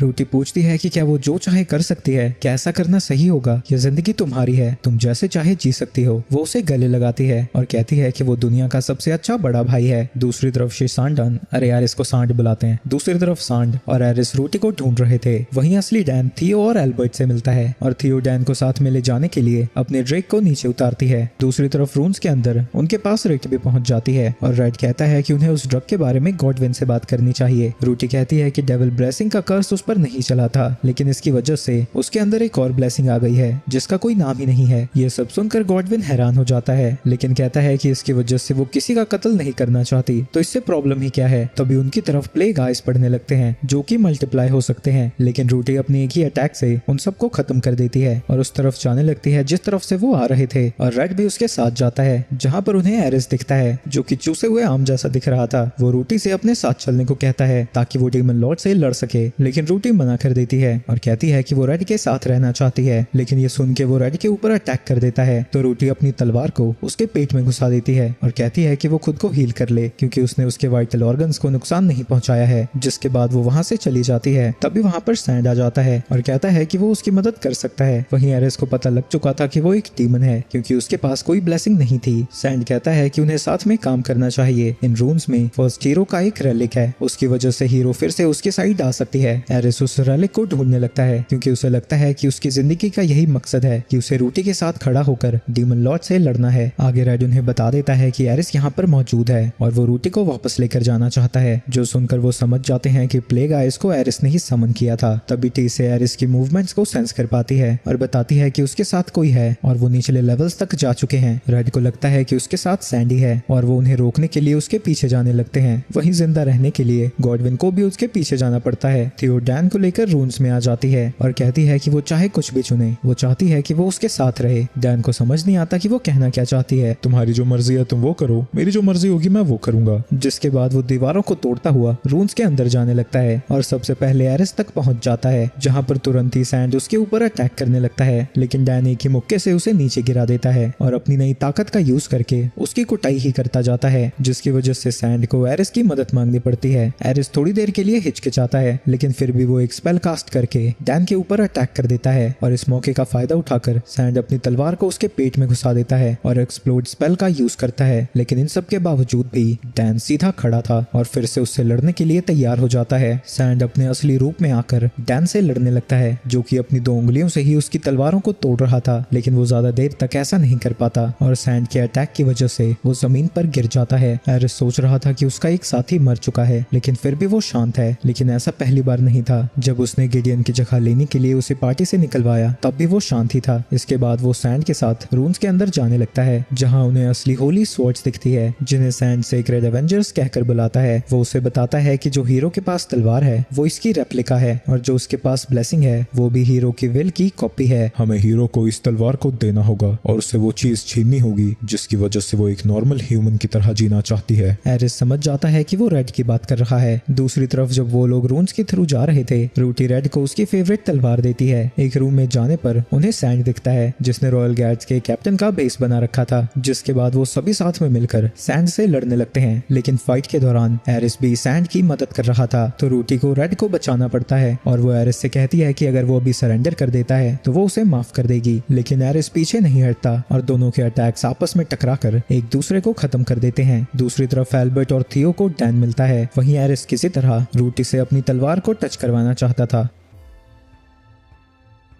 लेकिन रूटी एक ऐसा अटैक करती है जिसकी वजह से उन दोनों के वेपन्स ही टूट जाते हैं। तभी अपने ड्रेक के साथ थियो भी फाइट के बीच में पहुंच जाती है और रिट को बांधकर खुद रूटी के साथ लड़ने लगती है और कहती है कि दुनिया को बचाने के लिए रूटी का मरना जरूरी है। रूटी कहती है कि वो हीरो नहीं बनना चाहती, तो थियो उसे समझाती है कि अगर उसने अपने रोल को फॉलो नहीं किया तो कई मासूम जिंदगियां चली जाएंगी। गिडियन भले ही ताकतवर हो, लेकिन रूटी के मदद के बिना वो डीमन लॉर्ड को नहीं हरा सकता। तभी रिट उससे पूछती है कि उसने अपनी जिंदगी को हीरो के हाथ में क्यों दिया था। थियो उसे याद दिलाती है कि उसका विलेज हीरो की वजह से बचा था, लेकिन तभी रिट उसे बताती है कि हीरो ने नहीं, हीरो की पार्टी ने उसे बचाया था। लोगों की जिंदगी सिर्फ ब्लेसिंग पर निर्भर नहीं करती। लॉगरविया के लोग बिना हीरो की ब्लेसिंग की भी खुद की रक्षा करते हैं। थियो कहती है कि उसे ऑलमाइटी की इच्छा पर सवाल नहीं उठाने चाहिए और रिट कहती है कि वो जबरदस्ती किसी से कुछ भी नहीं करवा सकती। तभी रिट देखता है कि उस ड्रेक को होश आ रहा था और रिट को बचाने के लिए वो उस ड्रैगन का गला काट देता है। लेकिन तभी एरिस एक स्पेल को कास्ट करता है जिसकी वजह से वो दोनों बाकियों से अलग हो जाते हैं। रूटी उन्हें बचाने की कोशिश करती है लेकिन नहीं कर पाती और सैंड के अगले अटैक से उसकी तलवार टूट जाती है। एरिस को लग रहा था कि उसने रेड को हरा दिया है और वो टीसे से लड़ने जाता है, जो कहती है कि उसका सोचना गलत है और वो रूटी की एक नॉर्मल जिंदगी जीने में मदद करेगी। डैन रेड और रिट्स को नीचे गिरता हुआ देखता है और अपनी पावर्स का यूज करके उन दोनों को ही बचा लेता है। रेड तुरंत ही एरिस के ऊपर अटैक करने जाने लगता है और रिट की मदद से वो उसके सभी अटैक से बच रहा था और वो उसके दोनों हाथों को काट देता है। दूसरी तरफ रूटी अपनी टूटी हुई तलवार से सैंड से लड़ रही थी। तुम्हें एक नॉर्मल जिंदगी जीने का कोई हक नहीं है, तुम एक हीरो हो। ये सुन के रूटी के अंदर अपनी नई ब्लेसिंग की वजह से गुस्सा भरने लगता है और वो सैंड के ऊपर लगातार अटैक करने लगती है, जिस दौरान वो उसके सीक्रेट एवेंजर को उठाकर उसके ऊपर अटैक करती है और उसे हराने के बाद बाकियों के पास वापस आती है। लेकिन उनकी मदद करने की जगह वो रेड के ऊपर अटैक कर देती है, लेकिन टी से बीच में आकर उसे बचा लेती है। वो रूटी से बात करने की कोशिश करती है लेकिन उसके चेहरे पर एक भी इमोशन नहीं दिख रहा था। रेड टीसे को नीचे रखकर रूटी से लड़ने जाता है, जो कि बिना किसी हिचकिचाहट के उस पर अटैक कर रही थी। फाइट के दौरान उसकी तलवार टूट जाती है तो वो अपनी ब्रॉन्ज स्वॉर्ड निकालकर रूटी के हाथ से उस तलवार को नीचे गिरा देता है, जिससे वो अपने होश में वापस आ जाती है। वो टीसे की मदद करने जाती है लेकिन अपनी पावर्स को यूज नहीं कर पाती और रोने लगती है। लेकिन तभी थियो वहां आकर अपनी पावर से उसे हील कर देती है और कहती है कि जो उसने किया वो उसके लिए माफी नहीं मांगने वाली, क्योंकि उसे लग रहा था कि यही सबसे बेस्ट ऑप्शन है। और एल्बर्ट कहता है कि उसे सजा नहीं मिलनी चाहिए क्योंकि उसने जो कुछ भी किया वो दुनिया की भलाई के लिए किया था। तभी टीसे को होश आ जाता है और उसे देखकर रूटी खुश होती है। वो थियो से कहती है कि वो कभी हीरो नहीं बनना चाहती थी, वो बस एक नॉर्मल जिंदगी जीना चाहती है। और थियो को देखते हुए उसे लगता है कि हीरो बनने लायक उससे ज्यादा वो है। और रेड कहता है कि हीरो असल में वो होता है जो दुनिया को अपनी मर्जी से बचाए। इसके बाद रूटी और टीसे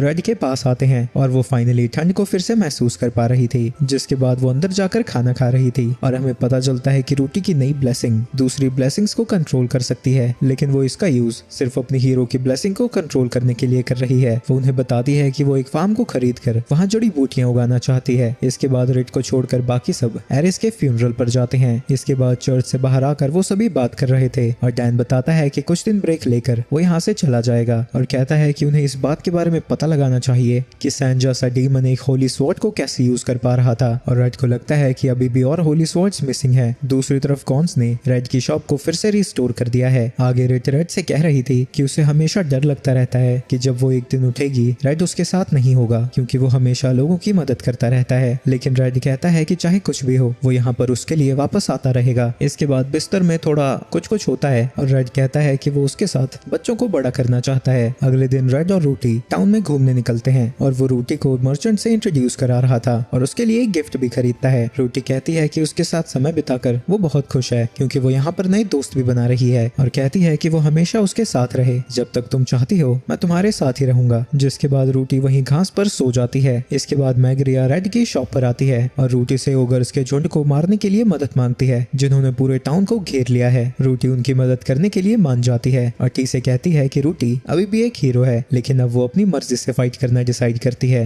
रेड रूटी से पूछता है कि वो वापस आएगी तो उसे क्या खाना है और रूटी उससे शहद वाला दूध बनाकर रखने को कहती है। दूसरी तरफ कॉटविन यारा के साथ था। वो कहता है कि जोल्टन थोड़ी पिछड़ी सी जगह है लेकिन स्लो जिंदगी जीने के लिए मस्त है। ये सुन के यारा कहती है कि वो गिडियन और रिट से मिलना चाहती है। इसके बाद हम एक वैन नाम के बंदे को देखते हैं जो कि गॉड के सामने प्रे कर रहा था और कहता है कि वो हर हाल में हीरो के रास्ते पर चलेगा। तभी वहाँ पर लूबो एस्टा के साथ आता है। क्या तुम ही वो नाइट हो जिसने डीमन लॉर्ड के जनरल को हराया था? जिस पे एस्टा हाँ कहती है। आगे लूबो एस्टा को बताता है कि वो फ्लेमबर्ग किंगडम का इकलौता बचा हुआ प्रिंस है जिसे कि डीमन लॉर्ड की आर्मी ने तबाह कर दिया। इसके बाद लेवेंडर नाम की फेरी अपना इंट्रोडक्शन देती है और बताती है कि वो वैन की सबसे प्यारी दोस्त है। लूबो को लगता है कि टीम पूरी हो चुकी है और वैन कहता है कि उसकी हीरो की कहानी शुरू होती है। दूसरी तरफ गॉडविन यारा को ज़ोल्टन की तरफ लेकर जा रहा था। मैंने तुम्हें पहले ही तो बता दिया, रूटी कहाँ है यार, मुझे तो जाने दो। लेकिन यारा उसकी एक नहीं सुनती। दूसरी तरफ रूटी बाकियों के साथ हाइकिंग पे है और वो कुछ देर के लिए ब्रेक लेते हैं जहां हमें पता चलता है कि रेड दुनिया के अंत वाली दीवार तक जा रहा है क्योंकि उसे एंगेजमेंट रिंग के लिए सफायर स्टोन चाहिए क्योंकि उसका कलर बिल्कुल रेड की आंखों जैसा है। इस बुढ़े आदमी को अपना प्यार दिखाते हुए तुम्हें शर्म नहीं आती? अरे अंकल, तुम भी तो अपनी बीवी के लिए यहाँ पर आए हो ना। जिसके बाद हमें पता चलता है कि इस बुढ़े की बीवी प्रेग्नेंट है और शायद उसे सी सेक्शन से गुजरना होगा, इसलिए वो अर्थ क्रिस्टल नाइफ बनाना चाहता है जो इतनी तेज होती है कि इंसान को पता भी नहीं लगता कि उसे कट भी लगा है। आगे जाने पर उनका सामना कुछ गॉब्लिन से होता है जिनसे वो लड़ने लगते हैं, लेकिन रूटी को उन सभी गॉब्लिन्स को अपने हाथों से हराता हुआ देखकर मॉलग्रिम की आंखें फटी की फटी रह जाती हैं। मॉलग्रिम कहता है कि उन गॉब्लिन्स के सारे वेपन उसी के बनाए हुए हैं, तो रेड को लगता है कि जिसने भी इन वेपन्स को खरीदा होगा गॉब्लिन्स ने उन पर अटैक किया होगा। दूसरी तरफ वो दोनों रेड की शॉप पर पहुंचते हैं लेकिन वो बंद थी। तभी उनके पीछे गार्ड पहुंच जाता है और वो गॉडविन को पहचान चुका था। यारा कहती है कि वो रेड और रेड्स का दोस्त है। ये दोस्त नहीं क्रिमिनल है, इसने उन बच्चों को किडनैप किया था जिसे रेड और रेड प्रोटेक्ट कर रहे थे। ये सुन के यारा को गुस्सा आ जाता है। गॉडविन उसे समझाने की कोशिश करता है लेकिन वो उसकी एक नहीं सुनती, तो वहाँ से भागने लगता है और अब यारा सीधा उसे मारने की कोशिश करने लगती है, लेकिन ऐन वक्त पर टी से आकर उसे बचा लेती है। वो गॉडविन से पूछती है कि अब उसने कौन सा कांड कर दिया, और इस बार मैंने कुछ नहीं किया है, वो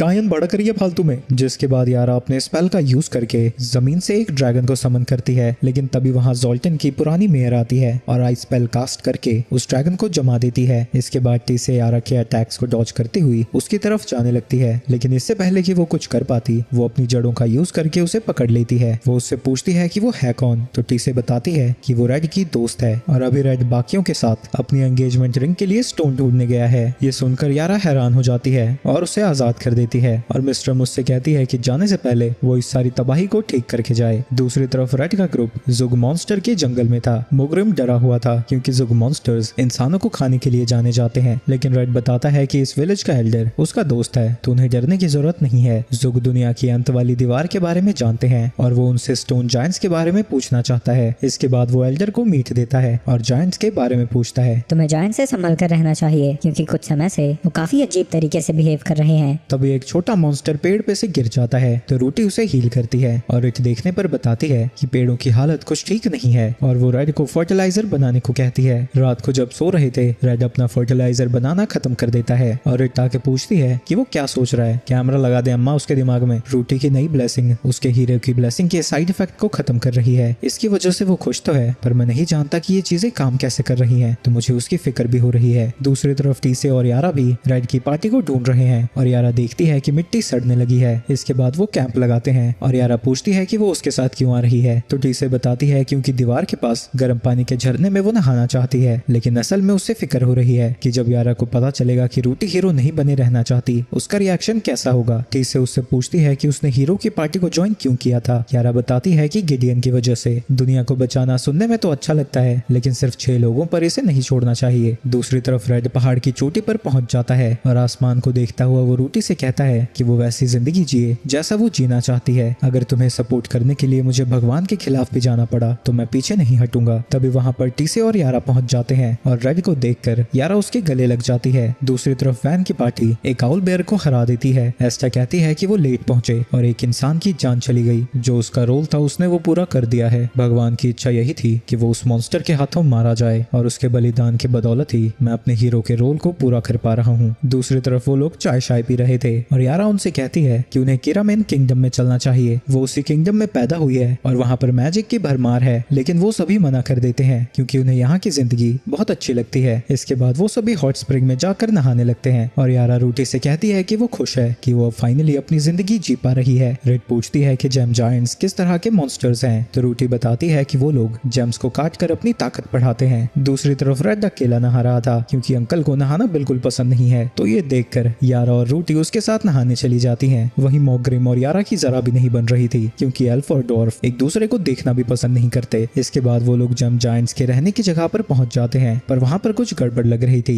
जायंट्स का लीडर उनसे माफी मांगता है क्योंकि वो उन्हें कुछ नहीं दे सकता। रेड उनके साथ ट्रेड करने के लिए जोल्टन ग्लास लेकर आया था, लेकिन उनके पास बदले में देने के लिए कुछ है ही नहीं। तभी एक छोटा जायंट उस ग्लास को देखने के लिए पास आता है तो रेड उसे वो ग्लास दे देता है और जब वो उसे काटता है उसे एनर्जी मिलती है। रेड कहता है कि वो उन सबको सारे ग्लास दे देगा और इसके बदले में उन्हें कुछ भी देने की जरूरत नहीं है, जो सुन के सभी लोग खुश हो जाते हैं और लीडर उनका शुक्रिया अदा करता है। जब जायंट्स ग्लास को काटने लगते हैं और रूटी पूछती है कि भगवान ने उन लोगों को ऐसा क्यों बनाया। जायंट्स को हराकर ह्यूमंस को जेम्स मिलते हैं तो शायद उन्हें दुश्मन की तरह बनाया गया हो ताकि ह्यूमंस अपनी ब्लेसिंग को लेवल अप कर सकें। लेकिन अगर सब कुछ ऐसा ही है तो दुनिया में लड़ाई तो होती ही रहेगी, इनका पर्पस जरूर कुछ और होगा। जायंट लीडर फिर से उनका शुक्रिया अदा करता है और रेड पूछता है कि यहाँ पर हो क्या रहा है। कुछ समय पहले ही यहाँ पर एक जेम बीस्ट आके रहने लगा जिसने यहाँ मौजूद सभी क्रिस्टल्स को लेड में बदल दिया जो कि मैजिक से भरे हुए हैं। अगर सब कुछ ऐसा ही चलता रहा तो लेड की वजह से इस पूरे एरिया का पानी जहरीला बन जाएगा और रेड को लगता है उन पेड़ों के खराब होने की यही वजह है। वो पहले एक जेम बीस्ट से लड़ चुके हैं लेकिन वो उसे हरा नहीं पाए। एल्डर कहता है कि वो भी उस बीस्ट को नहीं हरा पाए, लेकिन इसके बावजूद भी वो एक माइन में जाते हैं जहाँ पर काफी जेम्स बचे हुए थे। वहाँ पर वो बीस्ट का इंतजार करने वाले थे, लेकिन इससे पहले ही वो बीस्ट वहाँ पर पहुंच जाता है। वो उन सब के ऊपर अटैक करता है जो कि जब पत्थर को लगता है वो भी लेड में बदल जाता है। वो ग्राउंड के अंदर से मूव कर रहा था और बाहर आकर उन सब के ऊपर अटैक करने वाला था, लेकिन रूटी अपनी होली शील्ड का यूज करके उसके अटैक को ब्लॉक कर देती है। यारा जड़ों का यूज करके उस मॉन्स्टर को पकड़ने की कोशिश करती है, लेकिन उसे छूते ही वो जड़ें सड़ जाती हैं, जिसके बाद रिट और टीसे भी उसके ऊपर अटैक करती हैं, लेकिन उसके स्किन पर वो हल्की सी खरोंच भी नहीं लेके आ पाते। जिसके बाद फिर से रूटी अटैक करती है, लेकिन उसकी तलवार ही टूट जाती है। वहीं रेड उसकी कमजोरी के बारे में सोच रहा था, जिसके बाद रूटी अपनी हीरो की तलवार निकालती है और उसके ऊपर अटैक करके उसे गिरा देती है। जिसके बाद वो उस पर फिर अटैक करने जाती है, लेकिन वो रूटी के ही होली शील्ड का यूज करके उसके अटैक को ब्लॉक कर देता है। जिसके बाद वो यारा की जड़ों का भी यूज करने लगता है। वो उन्हीं के स्पेल्स का यूज करके उन पर अटैक कर रहा था, जो देखकर वो समझ जाते हैं कि वो किसी भी एबिलिटी को कॉपी कर सकता है, यानी उस मॉन्स्टर के पास मल्टीपल ब्लेसिंग है। तभी वो मॉन्स्टर उनके ऊपर मीटियोर से अटैक करता है, लेकिन रूटी अपनी होली शील्ड का यूज करके वो सारे मीटोराइट्स को उस मॉन्स्टर के ऊपर ही डिफ्लेक्ट कर देती है। उन सभी की वजह से वो मॉन्स्टर फिर से गिर जाता है, जिसके बाद वो उसकी ब्लेसिंग को वीक करने का डिसाइड करते हैं। यारा एक पोशन को पीती है जिससे उसका माना बढ़ जाता है और वो उसी ड्रैगन का यूज करके उस मॉन्स्टर को जकड़ लेती है। जिसके बाद रेड और रिट मिलकर एक दवाई को उस मॉन्स्टर के मुंह में डाल देते हैं, जिससे उसकी ब्लेसिंग कमजोर हो जाती है और बिना मैजिक के वो अपने शरीर को भी नहीं संभाल पाता। जिसके बाद रूटी एक पंच मारकर उस मॉन्स्टर को खत्म कर देती है, जिससे सारे मिनरल्स अपनी नॉर्मल फॉर्म में वापस आ जाते हैं। वहीं रूटी उस मॉन्स्टर के ऊपर कुछ लिखा हुआ देखती है। मोग्रिम को अर्थ क्रिस्टल तो मिल गया था, लेकिन रेड को ब्लू साफायर नहीं मिला। आगे यारा कहती है कि कुछ समय के लिए वो जोल्टन में रहेगी क्योंकि वो इस जगह के बारे में और जानना चाहती है। दूसरी तरफ वैन लूबो से पूछता है कि क्या वो फ्रंट लाइंस में जाकर लड़ सकता है, लेकिन वो मना कर देता है और कहता है कि उसे अस्टा के साथ अपनी ब्लेसिंग को इम्प्रूव करना चाहिए। तभी उनके पास एक बंदा आता है जो बताता है कि पिछले डीमन लॉर्ड की एयरशिप को हाल ही में जोल्टन की तरफ जाता हुआ देखा गया है। तो लूबो वहाँ पर अपना स्काउट भेजने का डिसाइड करता है। इसके बाद एस्टा घर पर वापस आती है और हम देखते हैं कि वो असल में थियो है। वो उसे बताती है कि जिस एयरशिप से रूटी जोल्टन में आई थी उसे लोगों ने देख लिया है और उसे इन्वेस्टिगेट करने के लिए शायद वैन वहाँ पर जा सकता है। तो एल्बर्ट को ये सब कुछ रेड को बता देना चाहिए। मैं बता दूंगा। क्या नया हीरो सच में असली है? चर्च और बाकी सब उसे एक्सेप्ट कर रहे हैं तो असली ही होगा, लेकिन रूटी के मुकाबले वो मुझे काफी अजीब लगता है। दूसरी तरफ नेओ रेड की शॉप पर आती है और वो फेस्टिवल के लिए थोड़े मशरूम खरीदने आई थी। वहीं रेड भी फेस्टिवल के लिए तैयार हो रहा है। इसके बाद वो दोनों बाहर निकलकर फेस्टिवल में घूमने लगते हैं, जहाँ गॉन्स टल्ली हो रखा है। फेस्टिवल में सारे लोग सेलिब्रेट कर रहे थे। रेड कहती है कि उसके टाउन में भी ये फेस्टिवल हुआ करता था और उसमें भी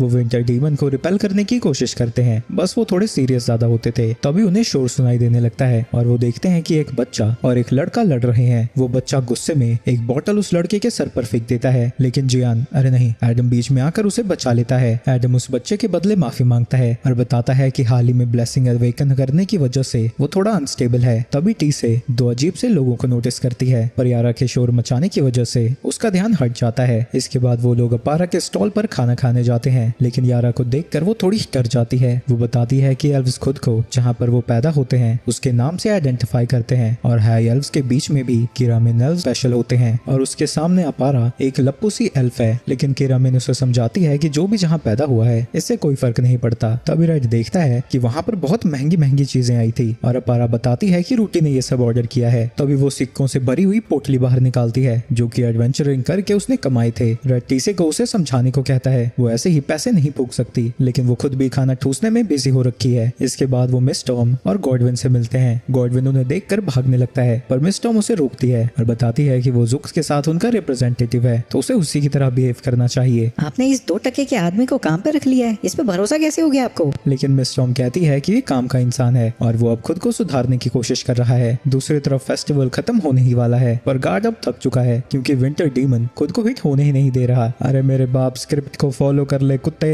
तभी उसकी नजर रूटी पर जाती है जिसे देखकर वो खुश हो जाता है, लेकिन रूटी उसे पहचानती ही नहीं। ना ही उसे ये याद है कि उसने ब्रिज से उसे नीचे फेंका था। वो गार्ड अपना इंट्रो देने की कोशिश करता है लेकिन तभी विंटर डीमन उसके सर पे मुक्का मार देता है। वहीं उस विंटर डीमन को देखकर उसे पता लग जाता है कि वो असल में डैन है। इसके बाद वो उन सब के पास पहुंच जाता है और यारा उससे पूछती है कि उसके हाथ का क्या हुआ, पर वो कहता है कि सब कुछ ठीक है और फिर से अपने विंटर डीमन के रोल को प्ले करने लगता है। वहीं फेस्टिवल के दौरान टीसे कुछ लोगों को बात करता हुआ सुनती है जो कि उस एयरशिप के बारे में बात कर रहे थे। रेड देखती है कि रूटी उन्हीं को देख रही है तो वो रेड से कहती है कि वो उसके साथ डांस करे, जिसके बाद रेड रूटी के साथ डांस करने लगता है और रूटी पूछती है कि क्या उसे खुश होने का हक है, तुमने दूसरों के लिए बहुत दुख झेल लिए, अब जिंदगी को एंजॉय करने का समय आ चुका है। दूसरी तरफ लूबो एस्टा से वैन के बारे में पूछता है। एस्टा बताती है कि उसकी ग्रोथ रेट जितना उसने सोचा था उससे भी ज्यादा है। उसे जोल्टन जैसी जगह पर भेजना उसके टैलेंट की बर्बादी है। उसे एयरशिप को इन्वेस्टिगेट करने के लिए भेजना ही होगा, तुम्हारा काम उसे सपोर्ट करना है। दूसरी तरफ रेड को एक नेकलेस देता है और कहता है कि वो उसके लिए वो सफायर स्टोन जरूर लाएगा। दूसरी तरफ कुछ लोग एयरशिप को ढूंढने की कोशिश कर रहे हैं लेकिन तभी उनके पास टीसे पहुंच जाती है जिसे वो पहचान जाते हैं और उससे बचकर भागने लगते हैं। उन्हें समझ नहीं आता कि वो जोल्टन में क्या कर रही है। वहीं भागते भागते वो एक जाले में फंस जाते हैं लेकिन तभी कोई डैगर्स को फेंक कर जालों को काट देता है जिसकी वजह से वो दोनों बचकर निकल जाते हैं। टीसे उसे पहचान जाती है लेकिन वो उसके ऊपर भी डैगर फेंक कर वहां से भाग जाता है। उन दोनों को डीमन लॉर्ड की एयरशिप मिल जाती है और एक कीथ नाम का बंदा उन्हें इन्वेस्टिगेट करने का ऑर्डर देता है। अब रूटी फाइनली सो सकती है और उठ सकती है और इस बार भी वो अपना दिन एक्सरसाइज से शुरू करती है। और अब क्योंकि रूटी गामा की बालक बन चुकी है वो खेतों में जड़ी बूटियां उगा रही है। तभी वो लोग देखते हैं कि हर्ब्स में कुछ गड़बड़ है तो वो रेड को वहां पर बुलाते हैं। रेड कहता है कि वो इनके लिए उसे दवाई बनाकर दे देगा जिससे बस उन्हें पौधों पर छिड़कना है और कुछ टाइम बाद वो ठीक हो जाएंगे। वहीं रूटी जब पौधों को देख रही थी वो नोटिस करती है कि टीसे परेशान लग रही है। अगली सुबह रूटी उसे मार्केट में लेकर जाती है क्योंकि पौधे तो अब ठीक हो चुके हैं। रूटी उसे बताती है कि यहाँ से रेड ने उसे एक हेयर पिन खरीद कर दिया था और वो उसे मुड़कर सीरियसली देखती है जो देखकर टीसे को लगता है कि ये कोई मैसेज है कि उसे सावधान रहना है। तभी एक बौखलाया ड्रेक रूटी की तरफ बढ़ रहा था लेकिन वो अपने एक हाथ से ही उसे रोक देती है और चुपचाप बैठने को कहती है जो देखकर सभी लोग चेयर करने लगते हैं। इसके बाद वो दोनों एक नाटक देखने जाते हैं जहाँ पर टीसे अभी भी परेशान थी। तभी वो देखती है कि रूटी स्टेज पर पहुंच चुकी है। उस सेक्टर की स्वॉर्ड असल में कर्स्ड थी और वो उस सेक्टर के ऊपर काबू करने लगती है लेकिन तभी टीसे ऐसे कहने लगती है जैसे ये कोई ट्विस्ट हो जिसकी वजह से कोई डरता नहीं और हीरोइन भी एक्टिंग करती रहती है। रूटी उस डीमन को हरा देती है। इसके बाद वो एक स्टॉल पर खाना खाने के लिए रुकते हैं और रूटी टीसे से पूछती है कि उसे क्या परेशान कर रहा है तो टीसे बताती है कि उसे उसकी फिक्र हो रही है। वहीं रूटी उससे माफी मांगती है क्योंकि वो कुछ ज्यादा ही अटेंशन अपनी तरफ खींचती रहती है और हमेशा उसे सब कुछ संभालना पड़ता है। वहीं एयरशिप को इन्वेस्टिगेट करने के बाद लूबो के बंदे एक रिपोर्ट लिखते हैं लेकिन कीथ उनसे कहता है कि वो टीसे का नाम यहाँ से हटा दें और जब वो लोग मना करते हैं वो उन दोनों को मार डालता है। वो लूबो को कोई और रिपोर्ट भेजता है और टीसे के आने का इंतजार करने लगता है। रात को टीसे एयरशिप के अंदर जाती है जहाँ पर कीथ उसका इंतजार कर रहा था। वो उसकी तारीफ करता है और कहता है कि उसे उसका पंटर बन जाना चाहिए। तुम्हारे बाकी के लोग कहाँ पर हैं? उन्हें तो मैंने मार दिया, तुम्हें अभी जान लेने की भूख नहीं है, तुम्हें मैं सिखाता हूँ असली असासिन कैसे काम करता है। वो टीसे के ऊपर अटैक कर देता है जिसकी वजह से उसे पीछे जाना पड़ता है लेकिन वो अपने स्पाइडर वेब का यूज करके काउंटर अटैक करती है और उसे घायल भी कर देती है लेकिन इससे उसे ज्यादा फर्क नहीं पड़ता और अब वो बम का यूज करने लगता है क्योंकि उसे पता है कि वो उस एयरशिप को प्रोटेक्ट करना चाहती है। पर तुम भी तो यहाँ पर इसी एयरशिप के लिए हो ना? हमारे मास्टर ने बम यूज करने से मना किया था, इससे इनोसेंट लोगों की जान जा सकती है। लेकिन कीथ को इन सब से कोई फर्क नहीं पड़ता और वो और भी ज्यादा बम का यूज करने लगता है और कुछ टीसे के काफी करीब पहुंच जाते हैं जिसकी वजह से वो घायल हो जाती है। जिसके बाद वो उसके ऊपर और बम फेंकने लगता है लेकिन तभी एक हवा का झोंका उन्हें रोक देता है और अचानक से टीसे उसके पीछे आकर उसे हरा देती है। वो कहता है कि वो उसे बख्श दे क्योंकि वो तो ये सब कुछ लूबो के कहने पर कर रहा था। एक असासिन कभी भी अपने क्लाइंट का नाम रिवील नहीं करता। कीथ पोशन पीने की कोशिश करता है लेकिन इससे पहले ही उसकी मौत हो जाती है। सब कुछ खत्म होने के बाद वहाँ पर रूटी आती है और हमें पता चलता है कि रूटी ने ही उसकी मदद की थी। टीसे उससे बताती है कि असासिन असासिन गिल्ड इसलिए बनाया गया था ताकि जिनके पास असासिन की ब्लेसिंग है उनके पास कोई जगह हो, लेकिन वो उनके ऊपर प्रेशर नहीं डालते। वो जो चाहे मिशन एक्सेप्ट कर सकते हैं और रिजेक्ट कर सकते हैं, लेकिन टीसे को डर है कि वो रूटी के साथ ज्यादा समय नहीं रह पाएगी क्योंकि वो पीसफुल जिंदगी जीना चाहती है। लेकिन टीसे एक असासिन है, पर रूटी कहती है कि वो चाहे कुछ भी करे वो दोनों हमेशा दोस्त रहेंगे। वहीं कीथ ने लूबो को एयरशिप की एग्जैक्ट लोकेशन नहीं बताई थी, तो वो वैन के साथ जोल्टन जाने का डिसाइड करता है। वैन का ग्रुप घायल हो रखा है, लेकिन वैन उन्हें छोड़कर आगे जाने लगता है क्योंकि उसे बस अपनी ताकत बढ़ाने से मतलब है। एक हीरो की ताकत बढ़ाने के लिए कोई भी सैक्रिफाइस बुरा नहीं है। उस चुचुंदर की बातें अब एस्टा को और भी ज्यादा बुरी लगने लगती है, लेकिन तभी उन्हें लूबो का सिग्नल मिलता है जो कि उन्हें वापस बुला रहा था। रात को टीसे रेड और रिट को बताती है कि लूबो एयरशिप को ढूंढ रहा है। अगले दिन रेड पढ़ता है कि एक एस्टा नाम की नाइट ने डीमन लॉर्ड के जनरल को हरा दिया है। वहीं रेड उस एयरशिप को चर्च को देना चाहता है क्योंकि उसे लगता है कि वो इसका बेहतर इस्तेमाल करेंगे और अगर वो कुछ भी उल्ट करते हैं तो वो खुद उन्हें रोक सकते हैं। हमारी प्रायोरिटी बस उनसे रूटी को छुपाना है। इसके बाद वो रूटी के खेतों में जाता है। सारी जड़ी बूटियां अब ठीक लग रही हैं, तुम पहला बैच मुझे दे दो, बाकी हम मर्चेंट गिल्ड को बेच सकते हैं। दूसरी तरफ डैन ट्रेनिंग कर रहा था, तभी उसे अपने सामने रेड दिखता है। अभी रेड चले डीमन लॉर्ड की आर्मी को तोड़ने। शांत हो जा हिंसक आदमी, मुझे अपनी जिंदगी यहाँ बहुत प्यारी है। दारू शारू पीना है तो बता। आइडिया तो अच्छा है, पर उससे पहले क्यों ना हम थोड़ी देर पार करें। इसके बाद वो घर पर था जहाँ रेड उससे पूछती है कि क्या वो डैन को हरा सकता है। बिल्कुल भी नहीं, वो मुझसे बहुत अच्छा फाइटर है और मेरे पास तो गाइड की ब्लेसिंग है। ये सुन के रेड हैरान हो जाती है, लेकिन तभी वो कहती है कि रेड उससे भी लड़े। ये लोग मिलके मुझे मारना चाहते हैं क्या? इसके बाद हम रेड को ट्रेनिंग करता हुआ देखते हैं और अब उसकी स्किल्स बिल्कुल बीजेएमआई में मेरी स्किल्स जैसी हो चुकी हैं, जमी गटर में पड़ी हैं। तभी वहाँ पर यारा आती है जिसे कि डैन के साथ उसकी फाइट के बारे में पता लगा था और वो उसे ट्रेन करना चाहती है। वहीं रेड को लग रहा था कि वो तो एक मेज है तो तलवारबाजी कहाँ से सिखाएगी, लेकिन रेड उसे बताता है कि उसी ने लोटस स्टाइल स्टाफ टेक्निक को भी डेवलप किया और साथ ही कई किताबें भी लिखी हैं। वो लोग ट्रेनिंग फील्ड में जाने का डिसाइड करते हैं, लेकिन तभी वहाँ पर डैन भी आ जाता है। क्या तुम लोग ट्रेनिंग फील्ड की बात कर रहे हो? वो रिवर के पास एक टेंट लगाते हैं और साथ में मिलकर खाना खा रहे थे। अब ट्रेनिंग करने आए हो पिकनिक मनाने। इसके बाद वो उस नाइट के बारे में बात करने लगते हैं जिसने डीमन जनरल को हराया था और उन्हें लगता है कि वो जरूर थियो है क्योंकि उसके अलावा कोई और नाइट इतना ताकतवर ही नहीं है। इसके बाद डैन और यारा में लास्ट खाने के टुकड़े के पीछे लड़ाई हो जाती है, लेकिन जब वो दोनों भिड़ रहे थे रूटी उसे लेकर खा जाती है। इसके बाद वो चारों मिलकर ट्रेनिंग करना शुरू कर देते हैं, लेकिन रूटी वाटरफॉल के नीचे खड़ी हो रखी थी और टी से छुप कर उसे देख रही है। अब क्या गड़बड़ है इस लड़की में, कभी उसके टेंट में झांकती रहती है, कभी उसे नहाते हुए देखती है। इसके बाद वो सब लोग रात में आराम कर रहे थे। वहीं रेड के पास जाती है जो कि नहा रहा था और उसकी पीठ साफ करने लगती है। डैन के साथ ट्रेनिंग करके मुझे समझ आ चुका है कि रूटी के बाद सबसे ताकतवर ह्यूमन डैन ही है। अगले दिन यारा उन दोनों के ऊपर मर्सीफुल स्पेल कास्ट करती है ताकि कोई भी परलोक न सिधार जाए, जिसके बाद उनकी फाइट शुरू हो जाती है जिस दौरान रेड डैन को बराबर की टक्कर दे रहा था और उनमें से कोई भी एक दूसरे को हिट नहीं कर पाता। लेकिन तभी डैन रेड की तलवार को उसके हाथ से गिरा देता है, लेकिन तभी रेड उसके हाथ को पकड़कर उसके अटैक को रिडायरेक्ट कर देता है। डैन देखता है कि उसकी तलवार में कुछ खास नहीं है, जिसके बाद वो तलवार उसे वापस कर देता है। लगता है मुझे अपनी टेक्निक को बदलना होगा ताकि तुम मुझे प्रोजेक्ट ही ना कर पाओ। जिसके बाद वो दोनों लड़ना जारी रखते हैं और ऑब्वियसली रेड फाइट में हार जाता है। मैं उम्मीद करता हूँ कि तुम डिसअपॉइंटेड नहीं होगे। बिल्कुल भी नहीं, फाइट में मुझे बहुत मजा आया। मुझे शांति भरे जीवन का कुछ नहीं पता, इसलिए मैं तुमसे फाइट करना चाहता था। तो फाइट से क्या तुम्हें कुछ पता लगा? बिल्कुल भी नहीं, ऐसी बकवास जिंदगी मैं कभी नहीं जीना चाहूंगा, पर जियो तुम। तभी रूटी कहती है कि अब डैन से लड़ने की उसकी बारी है। डैन हीरो से लड़ने के लिए एक्साइटेड हो जाता है, लेकिन रूटी बस अपने एक ही अटैक से उसे हरा देती है। ये भाई बस अपने भाई का बदला ले रही थी और कुछ नहीं। इसके बाद एल्बर्ट रेड और रेड से मिलता है जो कि उससे थियो के बारे में पूछते हैं। मैं यहाँ पर अकेला आया हूँ और अब थियो एस्टा के नाम से जानी जाती है। इसके बाद हम लेवेंडर और वैन को एक बार में देखते हैं जहाँ पर दो लोगों के बीच लड़ाई हो रही थी और टकला दूसरे बंदे की हरी भरी खेती देखकर उसे मार देता है। मुझे अपनी ब्लेसिंग को अंडर कंट्रोल रखने के लिए ऐसा करना पड़ा, लेकिन वैन वहाँ पहुंचकर उसकी गर्दन काट देता है। इसके बाद वहाँ पर एस्टा आती है और पूछती है कि उसने ऐसा क्यों किया। मैंने एक असासिन को मारा है। एस्टा उससे पूछती है कि उसने उसे पकड़ा क्यों नहीं, वो उसे जेल में डाल सकते थे, उसे पकड़ने की क्या जरूरत थी, उसके पास तो एक बुरी ब्लेसिंग है ना। बुरी ब्लेसिंग वाले लोग जिंदा ही इसलिए होते हैं ताकि अच्छी ब्लेसिंग वाले उन्हें मार सके। मैंने तो बस अपना रोल पूरा किया है। शाबाश वैन, तुम एक सच्चे हीरो हो। बिल्कुल नहीं, जब तक मैं डीमन लॉर्ड से नहीं लड़ता मैं खुद को हीरो नहीं कह सकता। दूसरी तरफ एल्बर्ट बता रहा था कि वैन को चर्च ने हीरो माना है और वो लूबो के अंडर काम कर रहा है। रूटी कहती है कि दो हीरोज का एक साथ एग्जिस्ट करना काफी अजीब है, पर डैन को लगता है वो फालतू में ये सब सोच रहे हैं। उन्हें बस वैन से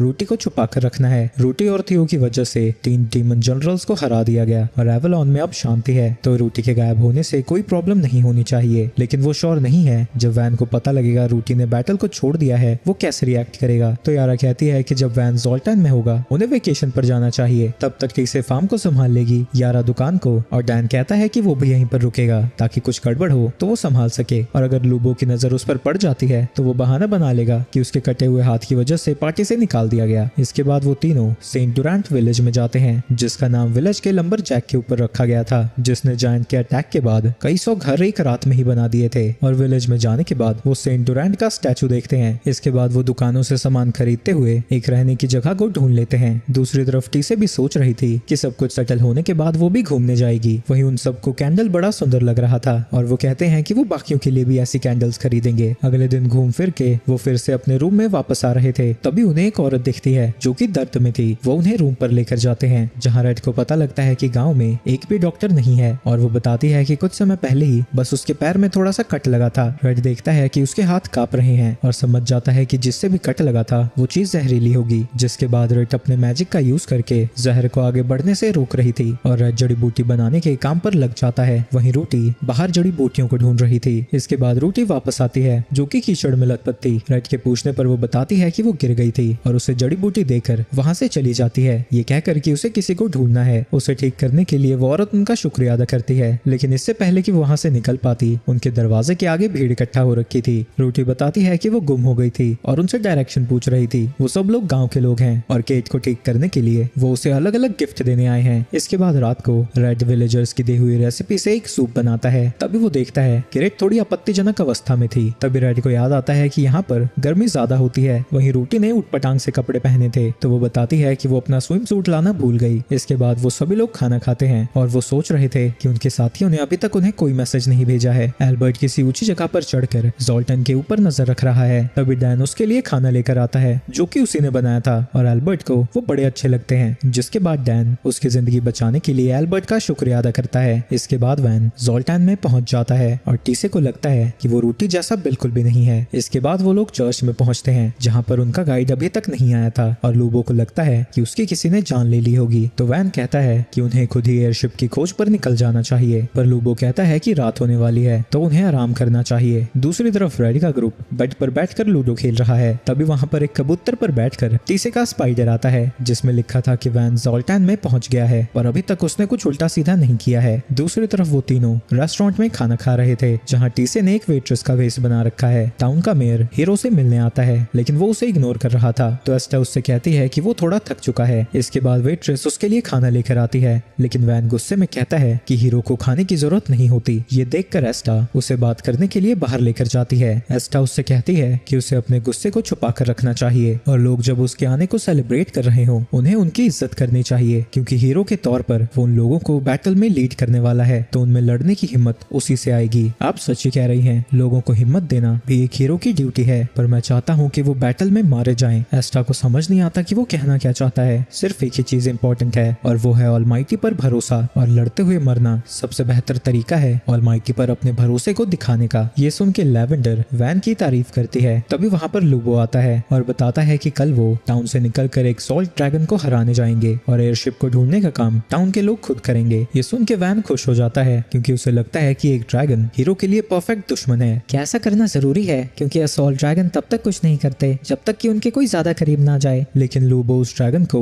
वैन की ब्लेसिंग को इंक्रीज करने के लिए यूज करना चाहता है। एस्टा इसके खिलाफ थी, लेकिन वैन कहता है कि इसमें कोई बुराई नहीं है क्योंकि उनकी होली बुक्स में लिखा है कि मॉन्स्टर्स को मारना सही है। तभी लैवेंडर लगभग टीसे को देख ही लेती है जो कि छुप कर उन पर नजर रख रही थी। अगले दिन वो लोग ड्रैगन से लड़ने पहुंच जाते हैं। सबसे पहले एस्टा और लूबो उसके ऊपर अटैक करते हैं ताकि वैन को अटैक करने का मौका मिल सके, और वो एक बार में ही उस ड्रैगन को मार डालता है जिसकी वजह से उन्हें फेरी किंग की शील्ड मिलती है। दूसरी तरफ रेड रेड को बता रहा था कि जब उन्हें एयरशिप मिलेगी टीसे उनके पास लेटर भेज देगी। तभी उन्हें बच्चों की आवाज आने लगती है और जंगल में जाने पर वो देखते हैं कि बच्चे ट्रेन कर रहे थे, जिसके बाद रेड उनकी ट्रेनिंग में मदद करने लगती है। वो देखते हैं कि उनमें से एक बच्चे ने बेसिक्स को मास्टर कर लिया है, तो रेड उससे कहता है कि उसे अपनी ग्लैडिएटर की ब्लेसिंग को देखकर ट्रेनिंग करनी चाहिए। उसकी बातों को सुनकर बाकी के बच्चे भी रेड की एडवाइस लेने के लिए पहुंच जाते हैं, लेकिन तभी वहाँ पर एक बंदा आता है जो बताता है कि विलेज के आसपास एक ओगर किंग को देखा गया है। वो लोग पेट्रोल पर बाहर निकलने वाले हैं, तो तब तक रेड और बच्चों को अपने कॉटेज में ही रहना चाहिए। रेड पूछता है कि क्या उन लोगों को मदद चाहिए, और रूटी गिरते हुए पत्तों को काटकर अपनी स्वॉर्ड स्किल्स को उन्हें दिखाती है। ये देखकर वो हैरान हो जाता है और उन्हें एरिया को पेट्रोल करने के लिए दे देता है, लेकिन उन्हें ओगर का कोई भी निशान नहीं दिखता। माफ करना, मेरी वजह से तुम लोगों को भी यहाँ आना पड़ा। पर रिट कहती है कि वो जानती है कि उसने ये सब बच्चों के लिए किया है और एक दिन वो अपने बच्चों के साथ भी घूमना चाहती है। आगे जाने पर उन्हें पता लगता है कि ओगर किंग अपने पैरों के निशान छुपाने की कोशिश कर रहा है, जो रिट को काफी अजीब लगता है क्योंकि ओगर किंग मेरे दोस्तों की तरह बददिमाग होते हैं। आगे वो विलेजर्स को बताते हैं कि यहाँ पर टोटल 30 ओगर किंग्स हैं और वो आसपास के एरिया का भी मुआयना कर रहे हैं। ओगर किंग एक साथ कभी काम नहीं करते, तो रेड कहता है कि वो उनके लिए इन सब को खत्म कर देगा, लेकिन तब तक उन्हें किसी सेफ जगह पर जाना होगा। वो सभी एक जगह पर इकट्ठा हो जाते हैं जहाँ पर रूटी उन्हें प्रोटेक्ट करने के लिए रुकी हुई थी।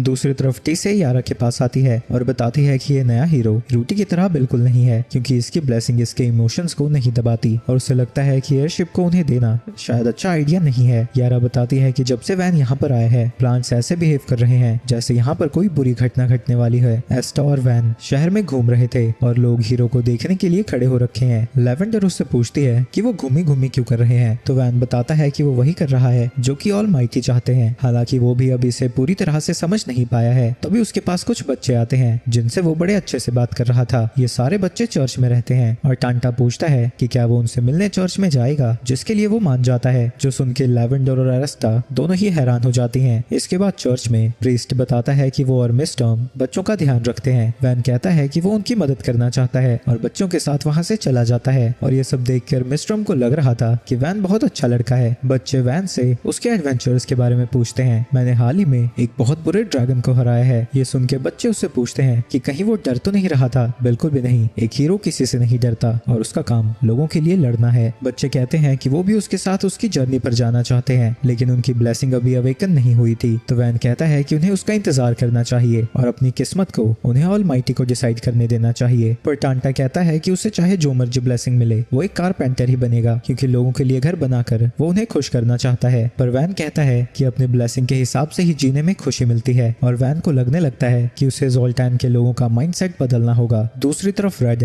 एक ओगर किंग को बड़ी आसानी से हरा देता है, लेकिन उसके पास एक वेपन था जो रेड को काफी अजीब लगता है। इसके बाद वहाँ पर और भी ज्यादा ओगर किंग्स आ जाते हैं और वो सब रेड के ऊपर अटैक कर रहे थे। उनसे फाइट करने के दौरान उन्हें पता लगता है कि इन ओगर्स के पास अलग अलग ब्लेसिंग है और कईयों के पास तो मल्टीपल ब्लेसिंग है। हराने के बाद रेड देखता है कि वो ओगर्स एल्वन रून्स के टुकड़ों को वेपन की तरह यूज कर रहे थे और साथ ही उनकी पीठ के ऊपर एंशिएंट एल्वन भाषा में कुछ लिखा हुआ था। तभी उन्हें याद आता है कि जेम बीस्ट के पास भी काफी सारी ब्लेसिंग थी। दूसरी तरफ वैन और एस्टा अब चर्च से जाने लगते हैं और माइस्टॉर्म एस्टा से कहती है कि वो वैन को सही रास्ते पर गाइड करे। एस्टा वैन से कहती है कि उसने बच्चों के साथ बहुत अच्छे तरीके से बिहेव किया, उनकी ब्लेसिंग अभी अवेकन नहीं हुई है, तो जब तक उन्हें अपने रोल का पता नहीं लग जाता उन्हें प्रोटेक्ट करना जरूरी है। ये हीरो की ब्लेसिंग है या फिर तुम ऐसा महसूस करते हो? मेरी फीलिंग्स मेरी ब्लेसिंग के हिसाब से ही चलती हैं। इसके बाद लूबो वहाँ पर टीसे के साथ आता है और कहता है कि वो उन्हें गाइड करेगी, लेकिन लेवेंडर पहचान जाती है कि उसने उसे पिछली रात को देखा था। तो टीसे कहती है कि वो किसी और जॉब पर काम कर रही थी, क्योंकि वो पैसे इकट्ठा करके हॉट स्प्रिंग में जाना चाहती है और उसकी चमचमाती आंखों को देखकर लेवेंडर भी मान जाती है। दूसरी तरफ रेड को टीसे का एक लेटर मिलता है जिसमें लिखा था कि वैन हिल जायंट डैन टैक को हराने जा रहा है और वो एक गाइड की तरह उसके साथ जा रही है। रेड को टीसे की फिक्र होने लगती है, तो रूटी स्पाइडर से कहती है कि अगर कोई भी खतरा हो तो वो उसके पास आए। वो किसी को भी अपने बेस्ट फ्रेंड को खरोंच भी नहीं लगाने देगी। वैन सारे जायंट्स को हरा देता है और अब सामने सिर्फ डैन टैक था, जो उससे पूछता है कि वो ये सब क्यों कर रहा है, क्योंकि तुम लोग ऑल माइटी के खिलाफ जा रहे हो। तुम्हारे ब्लेसिंग के अकॉर्डिंग तुम्हें ह्यूमंस को मारना चाहिए, ना कि शांति से जीना चाहिए। जिसके बाद वो डैन टैक को भी मार देता है। वहीं उसकी हरकतों को देखकर टीसे को लग रहा था कि वो थोड़ा दिमागी रूप से बीमार है। वहीं जब वैन और लेवेंडर मॉन्स्टर हंट करने गए हुए थे, एस्टा और टीसे साथ में बैठकर खाना खाते हैं। टीसे बताती है कि एल्बर्ट को उसकी फिक्र होती है और वो उसे मिस भी करता है, जो सुन के वो शर्माने लगती है और कहती है कि उसे भी उसकी याद आती है, लेकिन एक दोस्त की तरह। वहीं उसकी घबराहट को देखकर टीसे को लगने लगता है कि उसके और एल्बर्ट के बीच में भी गुलू गुलू की संभावना है। वहीं जब रेड का ग्रुप खाना खा रहा था, वो आसमान में कुछ घोड़ों को उड़ता हुआ देखते हैं जो कि शायद किसी चीज से डरकर भाग रहे थे। तभी रूटी किसी चीज को अपनी तरफ आता हुआ सेंस करती है। वैन फेरी किंग के शील्ड को देख रहा था और एस्टा उसे बताती है कि वो इससे माइंड कंट्रोल मैजिक यूज कर सकता है और वॉर्न करती है कि ये खतरनाक है। ये तो डिपेंड करता है ना कैसे यूज करते हैं। इससे मैं बुरे लोगों को सही रास्ते पे लेकर आ सकता हूँ। अगर तुम लोगों से जबरदस्ती पूजा कराओगे, इसका मतलब ये नहीं कि वो भगवान में मानने लगे हैं। तभी लेवेंडर कहती है कि ये शील्ड वैन की है और वो उसे जैसे चाहे यूज कर सकता है। दूसरी तरफ एयरशिप को हीरो को देने के नाम पर ज़ोल्टैन वाले फिर से पार्टी करने लगे हैं, लेकिन मिस्ट्रम को लग रहा था कि कुछ बुरा होने वाला है। वहाँ पर हीरो पहुंच जाता है और मेयर उसे बताता है कि उन्हें एयरशिप मिल गई है है और वो जोल्टान के लोगों के लिए 2 शब्द कहे, लेकिन एस्टा कहती है कि हीरो को और भी काम है तो वो यहाँ ज्यादा देर नहीं रुक सकते। ये सुन के मेयर उनसे माफी मांगता है और कहता है कि वो लोग प्रेयर करेंगे कि वो अपने मिशन में सफल हो। तुम्हारे जैसे पाखंडियों की प्रार्थना ऑलमाइटी तक कभी नहीं पहुंच सकती। ये सुन के सभी लोग हैरान हो जाते हैं और लूबो वैन से कहता है कि उसे सबसे माफी मांगनी चाहिए। मुझे नहीं लगता मैंने कुछ गलत कहा है। हीरो के तौर पर पाखंडियों को सही रास्ता दिखाना भी मेरी जिम्मेदारी है। इसके बाद वो लंबा चौड़ा भाषण देता है और कहता है कि सुस्ती से जीवन जीना भी एक पाप है और उन्हें उसके साथ मिलकर डीमन लॉर्ड की आर्मी के साथ लड़ने जाना चाहिए। मेयर कहता है कि उनकी भी यहाँ जिंदगियां हैं, वो सब कुछ कैसे छोड़ सकते हैं, ये पूरी जगह ही बेकार है। अगर तुम इसे छोड़ भी देते हो तो किसी को कोई फर्क नहीं पड़ेगा। तभी टी से अपने स्पाइडर को रेड की तरफ भेज देती है और वैन उन लोगों से ज्यादा बहस नहीं करना चाहता था तो वो अपनी शील्ड को यूज करने लगता है। एस्टा और मिस्ट्रम उसे रोकने जाने लगते हैं लेकिन लैवेंडर उन्हें बीच में ही रोक देती है। एस्टा लूबो से कुछ करने को कहती है लेकिन वो कहता है कि वो अगर एक बार फेल भी हो गया तो ये उसके लिए लेसन होगा और 2-4 लोगों की जान चली भी गई तो क्या फर्क पड़ता है। वैन शील्ड का यूज करके सभी लोगों के दिमाग को कंट्रोल करने लगता है लेकिन तभी यारा अपनी जड़ों से उसे रोक देती है और कहती है कि किस तरह का hero mind control magic use करता है, ऐसा तो विलन्स करते हैं, मुझे तुमसे सही और गलत सीखने की जरूरत नहीं है। जिसके बाद वो आजाद होकर यारा के ऊपर अटैक करने लगता है। यारा अपनी पूरी जान लगा देती है लेकिन वैन के सामने वो नहीं टिक पाती। एस्टा और मिस्ट्रम उसकी मदद करने जाने लगते हैं लेकिन लैवेंडर अपने मैजिक के अंदर उन दोनों को बंद कर देती है। वैन की तलवार यारा तक पहुंचने ही वाली थी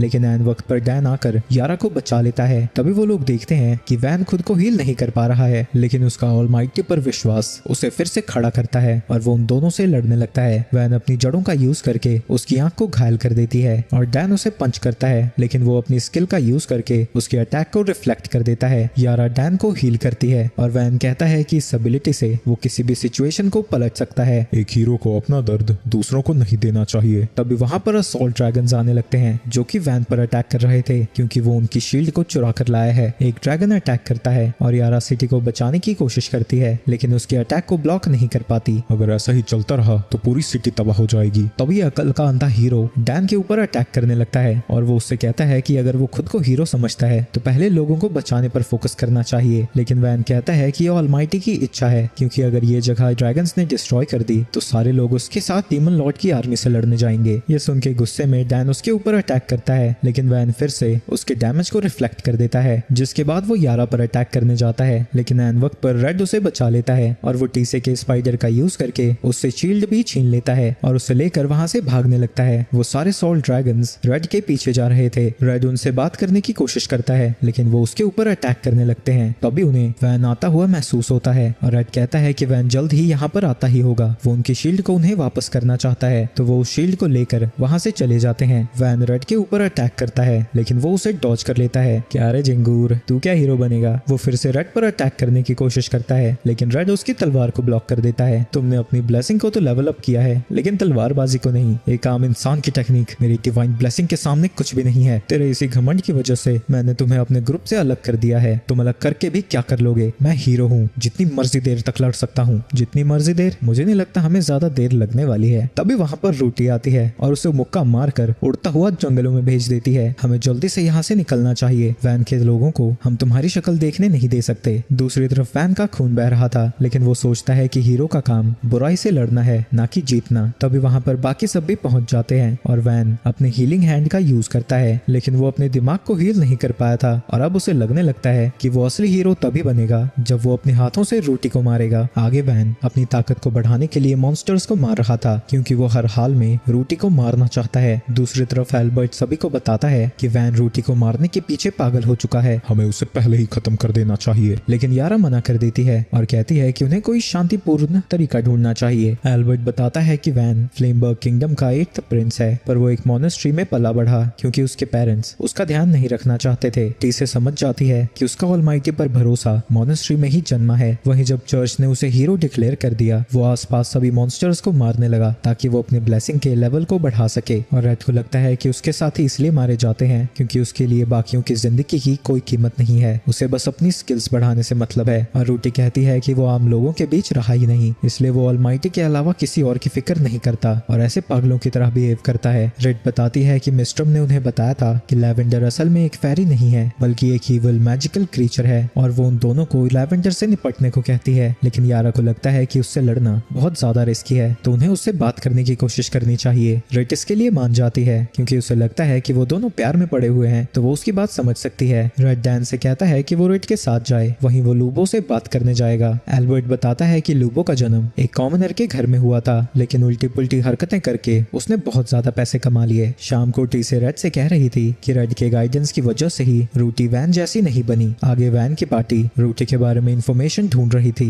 लेकिन एस्टा लूबो के पास जाती है और कहती है कि उन्हें उसे नहीं ढूंढना चाहिए। तुम बस रूटी के बारे में इंफॉर्मेशन ढूंढना जारी रखो। वही मेयर और बाकी सब भी सोच रहे थे कि उन्हें क्या करना चाहिए, तो मिस्ट्रम कहती है कि उन्हें सब कुछ रेड पर छोड़ देना चाहिए। इसके बाद एस्टा वैन से एल्बर्ट को अपने एस्क्वायर की तरह इंट्रोड्यूस करती है, जिसके बाद वैन आराम करने चला जाता है। लेकिन तभी लैवेंडर बाहर किसी को सेंस करती है और बाहर जाने पर उसे रिट और डैन दिखते हैं और वो उनके ऊपर अटैक करने वाली थी। लेकिन तभी रिट कहती है कि वो उसकी असलियत के बारे में जानते हैं और उसे लगता है कि वो फेरी होने का नाटक इसलिए कर रही है क्योंकि वो वैन से प्यार करती है। ये सुन के गुस्से में वो दोनों को मारने वाली थी, लेकिन तभी रिट कहती है कि वो लैवेंडर की फीलिंग्स को समझती है क्योंकि वो भी प्यार में है। ये सुन के लैवेंडर रुक जाती है और वो दोनों काफी देर तक बात करते हैं, जहाँ रिट को पता लगता है कि लैवेंडर नहीं चाहती कि वैन बिल्कुल भी बदले और वो उसके साथ लड़ते हुए मरने को तैयार है। रिट कहती है कि वो वैन को ज़ोल्टैन से कम ले जाए क्योंकि यहाँ वो मुसीबत में पड़ सकता है, लेकिन लैवेंडर मना कर देती है। इसके बाद वो साथ में पीना जारी रखते हैं। दूसरी तरफ लूबो रेस पर पैसे लगा रहा था, लेकिन वो बुरी तरह से हार जाता है। तभी रेड अपना मुंह छुपाकर लूबो के पास आता है और कहता है कि वो 5 नंबर पर पैसे लगाए। वो कहाँ से जीतेगा? उस रेसर का वजन देख रहे हो तुम? फिक्र मत करो, वो जरूर जीतेगा और मैं 2 गोल्ड कॉइंस लगाने को तैयार हूँ। ये देखकर वो भी पैसे लगाने को तैयार हो जाता है। यारा कहती है कि अगर 5 नंबर नहीं जीता तो वो उससे बात नहीं करेगा, तुम उसकी चिंता मत करो। और हम देखते हैं कि टीसे का स्पाइडर उस ट्रेक के ऊपर बैठा हुआ था। रेस खत्म होने के बाद हम देखते हैं कि लूबो जीत चुका था और रेड उसे एक बार में लेकर जाता है जहाँ पर यारा भी थी।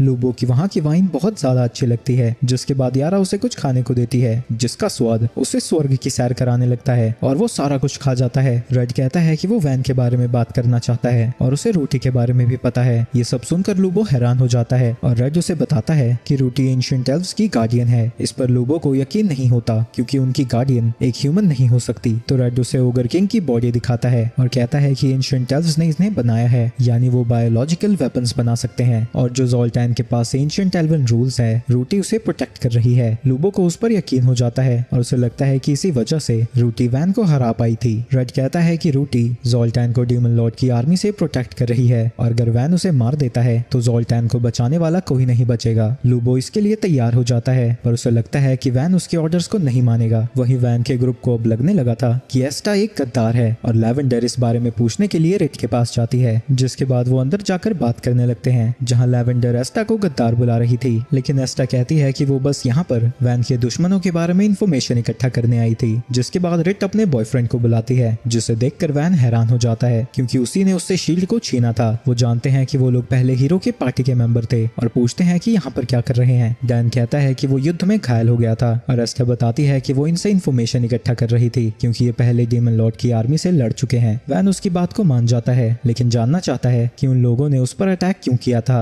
रेड कहता है कि वो ज़ोल्टैन के लोगों को बचा रहा था, उसने उन्हें कंट्रोल करने की कोशिश की और उसी की वजह से ड्रैगन्स ने सिटी के ऊपर अटैक किया था। वो वैन से बात करना चाहता है और बताता है कि वो पहले रूटी का गाइड था लेकिन उसका वो पर्पस पूरा हो चुका है। ये सुन के वैन हैरान हो जाता है, अब तो तुम्हारे जीने का कोई मकसद ही नहीं बचा। ऐसा तो नहीं है, मैं अभी भी अपनी जिंदगी को मस्त एंजॉय कर रहा हूँ। तभी लैवेंडर बीच में आ जाती है और कहती है कि वो वैन को कंफ्यूज करना बंद करे, जिसके बाद वो लोग वहां से चले जाते हैं और रेड कहता है कि उन्हें वैन की सोच को बदलना होगा। उसे लगता है कि वैन उसकी बात सुनेगा क्योंकि उसके पास गाइड की ब्लेसिंग है। आगे रेड शाम को सभी को बताता है कि उसने एक मॉन्स्टर हंटिंग क्वेस्ट को एक्सेप्ट किया है और वो अपने साथ वैन को ले जाएगा, जो सुन के सभी लोग हैरान हो जाते हैं। ये मिशन काफी डेंजरस लगता है, मैं भी तुम्हारे साथ चलूंगा। नहीं रे बैल बुद्धि, हमें तुम्हारी जरूरत नहीं है, जो सुन के बेचारे डैन को सदमा लगता है। इसके बाद रेड, वैन और रेड मॉन्स्टर को हंट करने निकल जाते हैं। वो सारे मॉन्स्टर्स बीच पर थे। रेड वैन को संभल कर आगे बढ़ने को कहता है, वहीं वैन उससे पूछता है कि वो एक ब्रॉन्ज तलवार का यूज क्यों कर रहा है। मैं अब दुनिया को बचाने के लिए नहीं लड़ रहा हूँ, तो मुझे एक अच्छे वेपन की जरूरत नहीं है। मॉन्स्टर्स उन्हें देख लेते हैं और वो लोग रेड के प्लान के अकॉर्डिंग उनसे लड़ने लगते हैं। लेकिन तभी एक मॉन्स्टर वैन को खाने लगता है, जो देखकर रेड को उसकी फिक्र होने लगती है। लेकिन वैन आसानी से अपनी तलवार से उसे चीर देता है। तुम्हें खुद को डिफेंड किए बिना लड़ना नहीं चाहिए, लेकिन वैन कहता है कि उसका तरीका ज्यादा तेज काम करता है, तुम्हें अपने दुश्मनों के हिसाब से लड़ना सीखना चाहिए। इसके बाद वो सभी मॉन्स्टर्स को हरा देते हैं और रेड वैन से पूछता है कि उसने कितनों को हराया। एक हीरो को ऐसी गिनती रखने की कोई जरूरत नहीं है। अच्छा, मैंने तुमसे ज्यादा मॉन्स्टर्स मारे हैं। हैं, अगर तुम हीरो हो तो तुम्हें बैटल में इससे बेहतर परफॉर्म करना होगा। हीरो का मतलब सबसे ताकतवर होना होता है। जब तक तुम स्ट्रॉन्गेस्ट नहीं बनते तुम असली हीरो नहीं बनोगे। ये सब सुन के वैन को रेड की बातें सही लगने लगती हैं, लेकिन लैवेंडर फिर से गुस्सा हो जाती है और वैन से कहती है कि उसे इम्प्रूव होने की कोई जरूरत नहीं है। रेड को मॉन्स्टर्स के फुटप्रिंट्स विलेज की तरफ जाते हुए दिखते हैं और उसे लगता है कि उन्होंने जरूर किसी बच्चे को किडनैप किया होगा। वैन तुरंत ही उनके पीछे जाना चाहता है तो रेड उससे पूछता है कि क्या उसे फुटप्रिंट्स को ट्रैक करना भी आता है। वैन कहता है कि नहीं, क्योंकि वो बस अपनी कॉम्बैट स्किल्स पर फोकस करता आया है। तभी लैवेंडर फिर से बीच में आती है और कहती है कि वो उसे परेशान करना बंद करे। वैन को किसी ट्रैकिंग स्किल की जरूरत नहीं है, क्योंकि लैवेंडर की एबिलिटी लोगों को ट्रैक कर सकती है। वो एक केव के अंदर पहुंचते हैं जहां पर मॉन्स्टर्स तो थे पर किसी बच्चे का नामो निशान नहीं था। तभी वैन मॉन्स्टर्स पर अटैक करने लगता है तो रेड को भी पीछे से जाकर एक मॉन्स्टर के अटैक से वैन को बचाना पड़ता है। आगे वो बच्चे को ढूंढना जारी रखते हैं। वैन को वो बच्ची मिल जाती है। हीरो तुम्हें बचाने के लिए आ चुका है। ये सुन के वो खुश हो जाती है और वैन को गले लगा लेती है। वो बच्ची को उसके माँ बाप के पास पहुंचा देते हैं और उसे बचाने के लिए वो लोग वैन का शुक्रिया अदा करते हैं। इसकी कोई जरूरत नहीं है, मैं तो बस अपना काम कर रहा था। वहीं रात को एस्टा उदास हो रखी थी क्योंकि इतने टाइम से वैन ने उसकी कुछ भी नहीं सुनी, लेकिन रेड की तुरंत ही बात मानने लग गया। लेकिन एल्बर्ट उसकी तारीफ करने लगता है और कहता है कि उसके बिना वैन रेड तक नहीं पहुंचता। दूसरी तरफ वैन सारी चीजों के बारे में सोच रहा था, लेकिन फिर वो सोचता है कि एक हीरो को कभी खुद पर डाउट नहीं करना चाहिए। आगे लूबो वैन को एक रिपोर्ट देता है कि रूटी एक ह्यूमनॉइड वेपन है तो वो उनके लिए खतरा नहीं बनने वाली और उन्हें यहाँ से चलना चाहिए। लेकिन वैन मना कर देता है क्योंकि उसकी ब्लेसिंग उसे यहीं रहने को कह रही थी। लेकिन लूबो के वहां से जाने के बाद हमें पता लगता है कि वैन को अब अपनी ब्लेसिंग की आवाज नहीं आती है। वो बस यहाँ पर इसलिए रहना चाहता है क्योंकि उसे लग रहा है कि ऑलमाइटी उसे टेस्ट कर रहे हैं। दूसरी तरफ एस्टा उन सबको बता रही थी कि उस बच्ची को बचाने के बाद वो दिन भर प्रे करता रहता है। दूसरी तरफ लूबो टल्ली हो रखा था। तभी वहाँ पर एस्टा आती है और उससे वैन के बारे में पूछती है। वो लैवेंडर के साथ एक मिसिंग बच्चे को ढूंढने गया है। वो मुझे अब इग्नोर करने लगा है, पर शायद उसे अभी भी ठीक किया जा सकता है। दूसरी तरफ एल्बर्ट भी मिसिंग बच्चे को ही ढूंढने गया हुआ है, जहाँ पर वो एक ओगर को हराता है। वहीं एक क्रीचर ने उसके ऊपर नजर रख रखी है। तभी वो उसके ऊपर अटैक करने जाता है और वैन गलती से उसे नीचे झटक देता है, जिसके बाद वो देखता है कि वो असल में एक ड्रैगन फेरी है। तभी उस ड्रैगन को बचाने वहाँ पर एक बच्ची आती है और एल्बर्ट कहता है कि वो उसी को ढूंढ रहा था। उसके माँ बाप बहुत परेशान हैं। वो बच्ची बताती है कि वो ड्रैगन के साथ खेल रही थी। तभी वो मॉन्स्टर वहाँ पर आ गया और इस ड्रैगन ने उसे बचाया था। ड्रैगन बताता है कि उससे भी भयानक मॉन्स्टर पास में ही है, जिससे फेरिस बहुत ज्यादा डर रहे हैं। तभी वहाँ पर वैन आ जाता है। एल्बर्ट उससे कहता है कि वो बच्ची को घर वापस लेकर जा रहा है। वहीं वैन उस बच्ची को यहाँ पर ले आने के लिए उस ड्रैगन को मारना चाहता था। ये तुम क्या कह रहे हो? ये तो एक फेरी है, बिल्कुल लैवेंडर की तरह। अगर तुम मरना नहीं चाहते तो तुम्हें रास्ते से हट जाना चाहिए। एल्बर्ट उस बच्चे से कहता है कि वो यहाँ से भाग जाए। तुम्हें सच में लगता है तुम मुझे हरा सकते हो? बिल्कुल भी नहीं, डर के मारे मेरे हाथ कांप रहे हैं, लेकिन मैं तुम्हें एक मासूम फेरी को मारने नहीं दूंगा। लेकिन इससे पहले कि एल्बर्ट कुछ कर पाता, वैन उसके ऊपर अटैक करके उसे नीचे गिरा देता है। वैन लैवेंडर से उस लड़की को ट्रैक करने को कहता है, लेकिन तभी एल्बर्ट उसे पकड़ लेता है और वैन को समझ नहीं आता कि वो ऐसे ही किसी भी फेरी के लिए अपनी जान खतरे में क्यों डाल रहा है। एल्बर्ट कहता है कि वो हीरो के ग्रुप से है और उसे सही चीज के लिए लड़ना ही होगा। ये सुन के वैन गुस्से में उसे मारने लगता है और चिल्ला रहा था कि हीरो वो है। तभी कोई चीज वैन को आकर लगती है, जिसके बाद एस्टा उसके ऊपर अटैक कर देती है, जिससे उसका आर्मर भी टूट जाता है। वो एल्बर्ट को हील करती है और कहती है कि वो बिल्कुल एक चैंपियन जैसा लड़ा। लेकिन वैन कहता है कि वो एक इविल क्रीचर को प्रोटेक्ट कर रहा था। ये सुन के एस्टा को गुस्सा आ जाता है और वो उसकी पूरी तरह से पिटाई करने लगती है। लैवेंडर एस्टा पर अटैक करके वैन को बचाने की कोशिश करती है, लेकिन एस्टा उसके भी अटैक को ब्लॉक कर देती है और पूछती है कि क्या वैन को वो अपना असली चेहरा दिखाएगी। ये सुन के लैवेंडर को गुस्सा आ जाता है और वो उसके ऊपर अटैक करने वाली थी, लेकिन तभी वहाँ पर एक वाटर आर्क फेरी आती है और उसे रुकने को कहती है, लेकिन लैवेंडर फिर भी नहीं रुकती। तभी एक टहनी आकर लैवेंडर से टकराती है। वैन उसे पकड़ लेता है और देखता है कि रूटी ने उस पर अटैक किया था, जिसके बाद वो अपने हीलिंग हैंड का यूज करके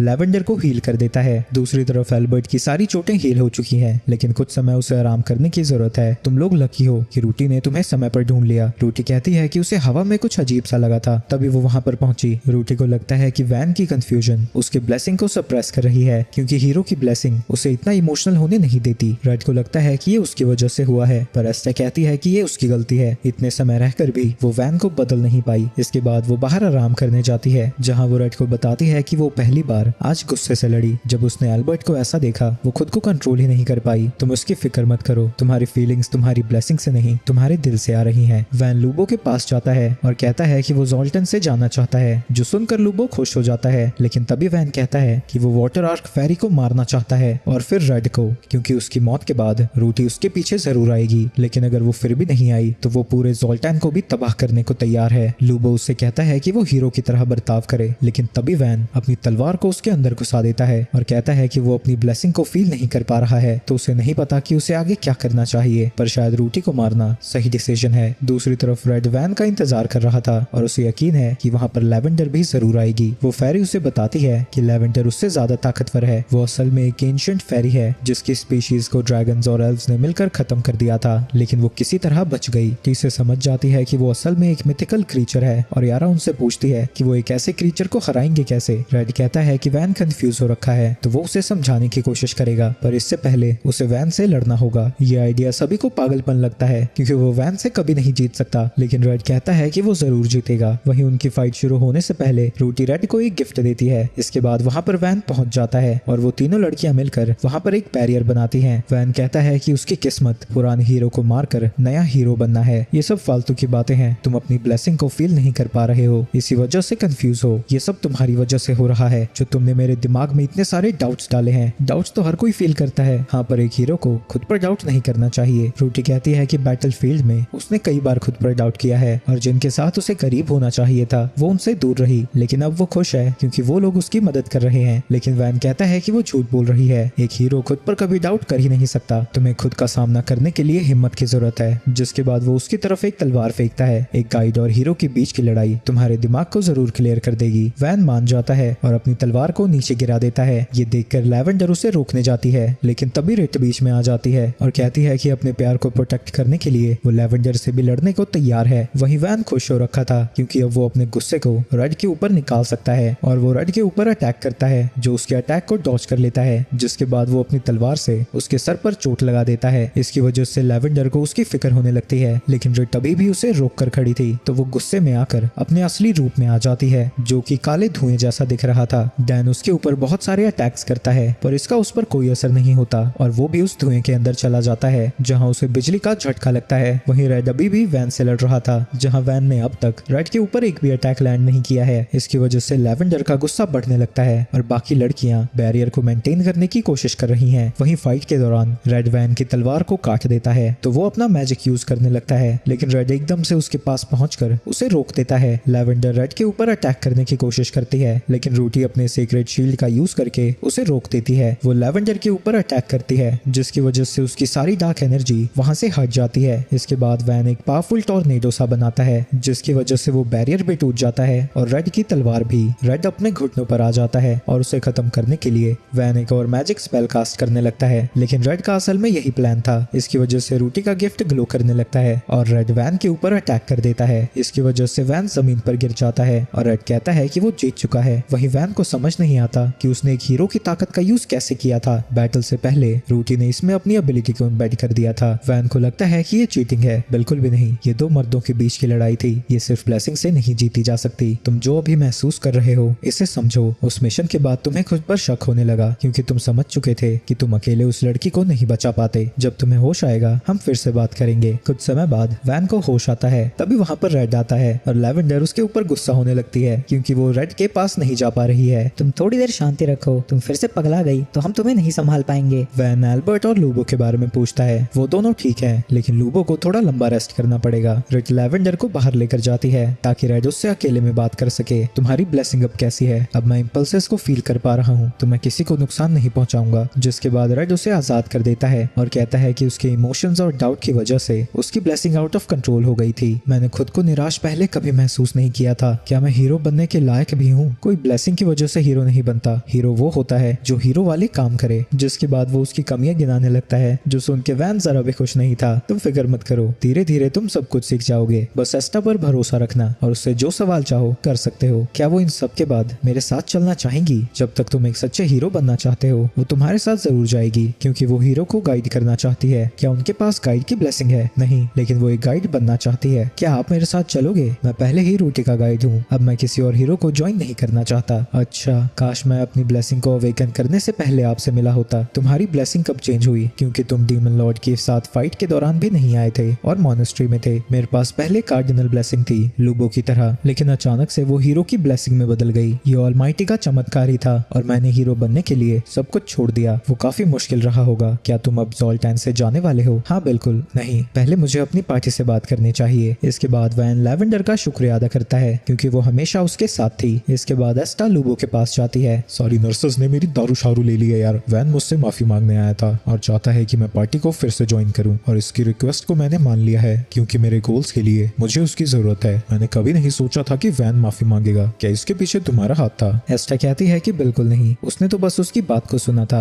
और माफी मांगने का आइडिया उसी का था और उसने एल्बर्ट से भी माफी मांगी थी। काश रेड भी पार्टी को ज्वाइन कर ले क्योंकि उसी ने वैन को बदला है, पर मुझे पता है ऐसा नहीं होगा। तुम्हें क्या लगता है थियोडोरा? इसके बाद वैन चर्च में वापस जाता है, लेकिन टांटा उससे कहता है कि वो सबसे दूर रहे। तो अपनी पहले की हरकतों के लिए वैन उनसे भी माफी मांगता है। तभी एक बच्चा उसके पास आता है और कहता है कि वो उनके साथ खेले। दूसरी तरफ लैवेंडर को समझ नहीं आ रहा था कि वैन हर किसी से माफी क्यों मांग रहा है। इसके बाद वो रेड के पास जाती है और कहती है कि वैन को नुकसान पहुंचाने के लिए वो उसे कभी माफ नहीं करेगी, लेकिन जो चीज उसने उसके ऊपर फेंकी थी वो असल में ब्लू सैफायर है और कहती है कि वैन का ध्यान रखने के लिए ये उसकी तरफ से गिफ्ट है। उसने रेड को इसके बारे में बात करता हुआ सुना था। लैवेंडर बताती है कि वो फेरिस को कहकर कोई भी मिनरल ला सकती है। रेड मॉलग्रिम को वो जम देता है जो तुरंत ही काम पर लग जाता है। ऐसे ही कई दिन बीत जाते हैं और रेड के लिए एक रोमांटिक डिनर बनाता है। रेड उससे पूछती है कि आज कुछ स्पेशल है क्या, और रेड डरा डरा सा उसे वो रिंग देता है और सारी चीजों को याद करता हुआ कहता है कि क्या वो उसके बच्चों की अम्मा बनना चाहती है। रेड ऑब्वियसली मान जाती है और रोते हुए कहती है कि जैसे उसका सपना सच हो गया हो। अगले दिन वो सभी के साथ सेलिब्रेट कर रहे थे। जहाँ थी वो देखती है कि वो लोग काफी ज्यादा बदल गए हैं, पर डैन कहता है कि सबसे ज्यादा वो खुद बदली है। ये सुन के एल्बर्ट और वैन जानना चाहते हैं कि वो पहले कैसी थी, पर ये सुन के थियो नर्वस हो जाती है और टॉपिक को बदलने की कोशिश करने लगती है। इसके बाद टीसे और रूटी उन दोनों को बधाई देने आते हैं, जिसके बाद रूटी कहती है कि अगली बारी उसकी है, जो सुन के टीसे को समझ नहीं आता कि वो कहना क्या चाहती है। वहीं रेड जानता है कि हीरो का रास्ता मुश्किलों भरा है और वो एक और बार अपने गाइड के रोल को पूरा करने जाता है। और ये वीडियो भी यहीं पर समाप्त हो जाती है। ऐसे ही और वीडियोस के लिए वीडियो को सब्सक्राइब कर देना और चैनल को लाइक करते जाना।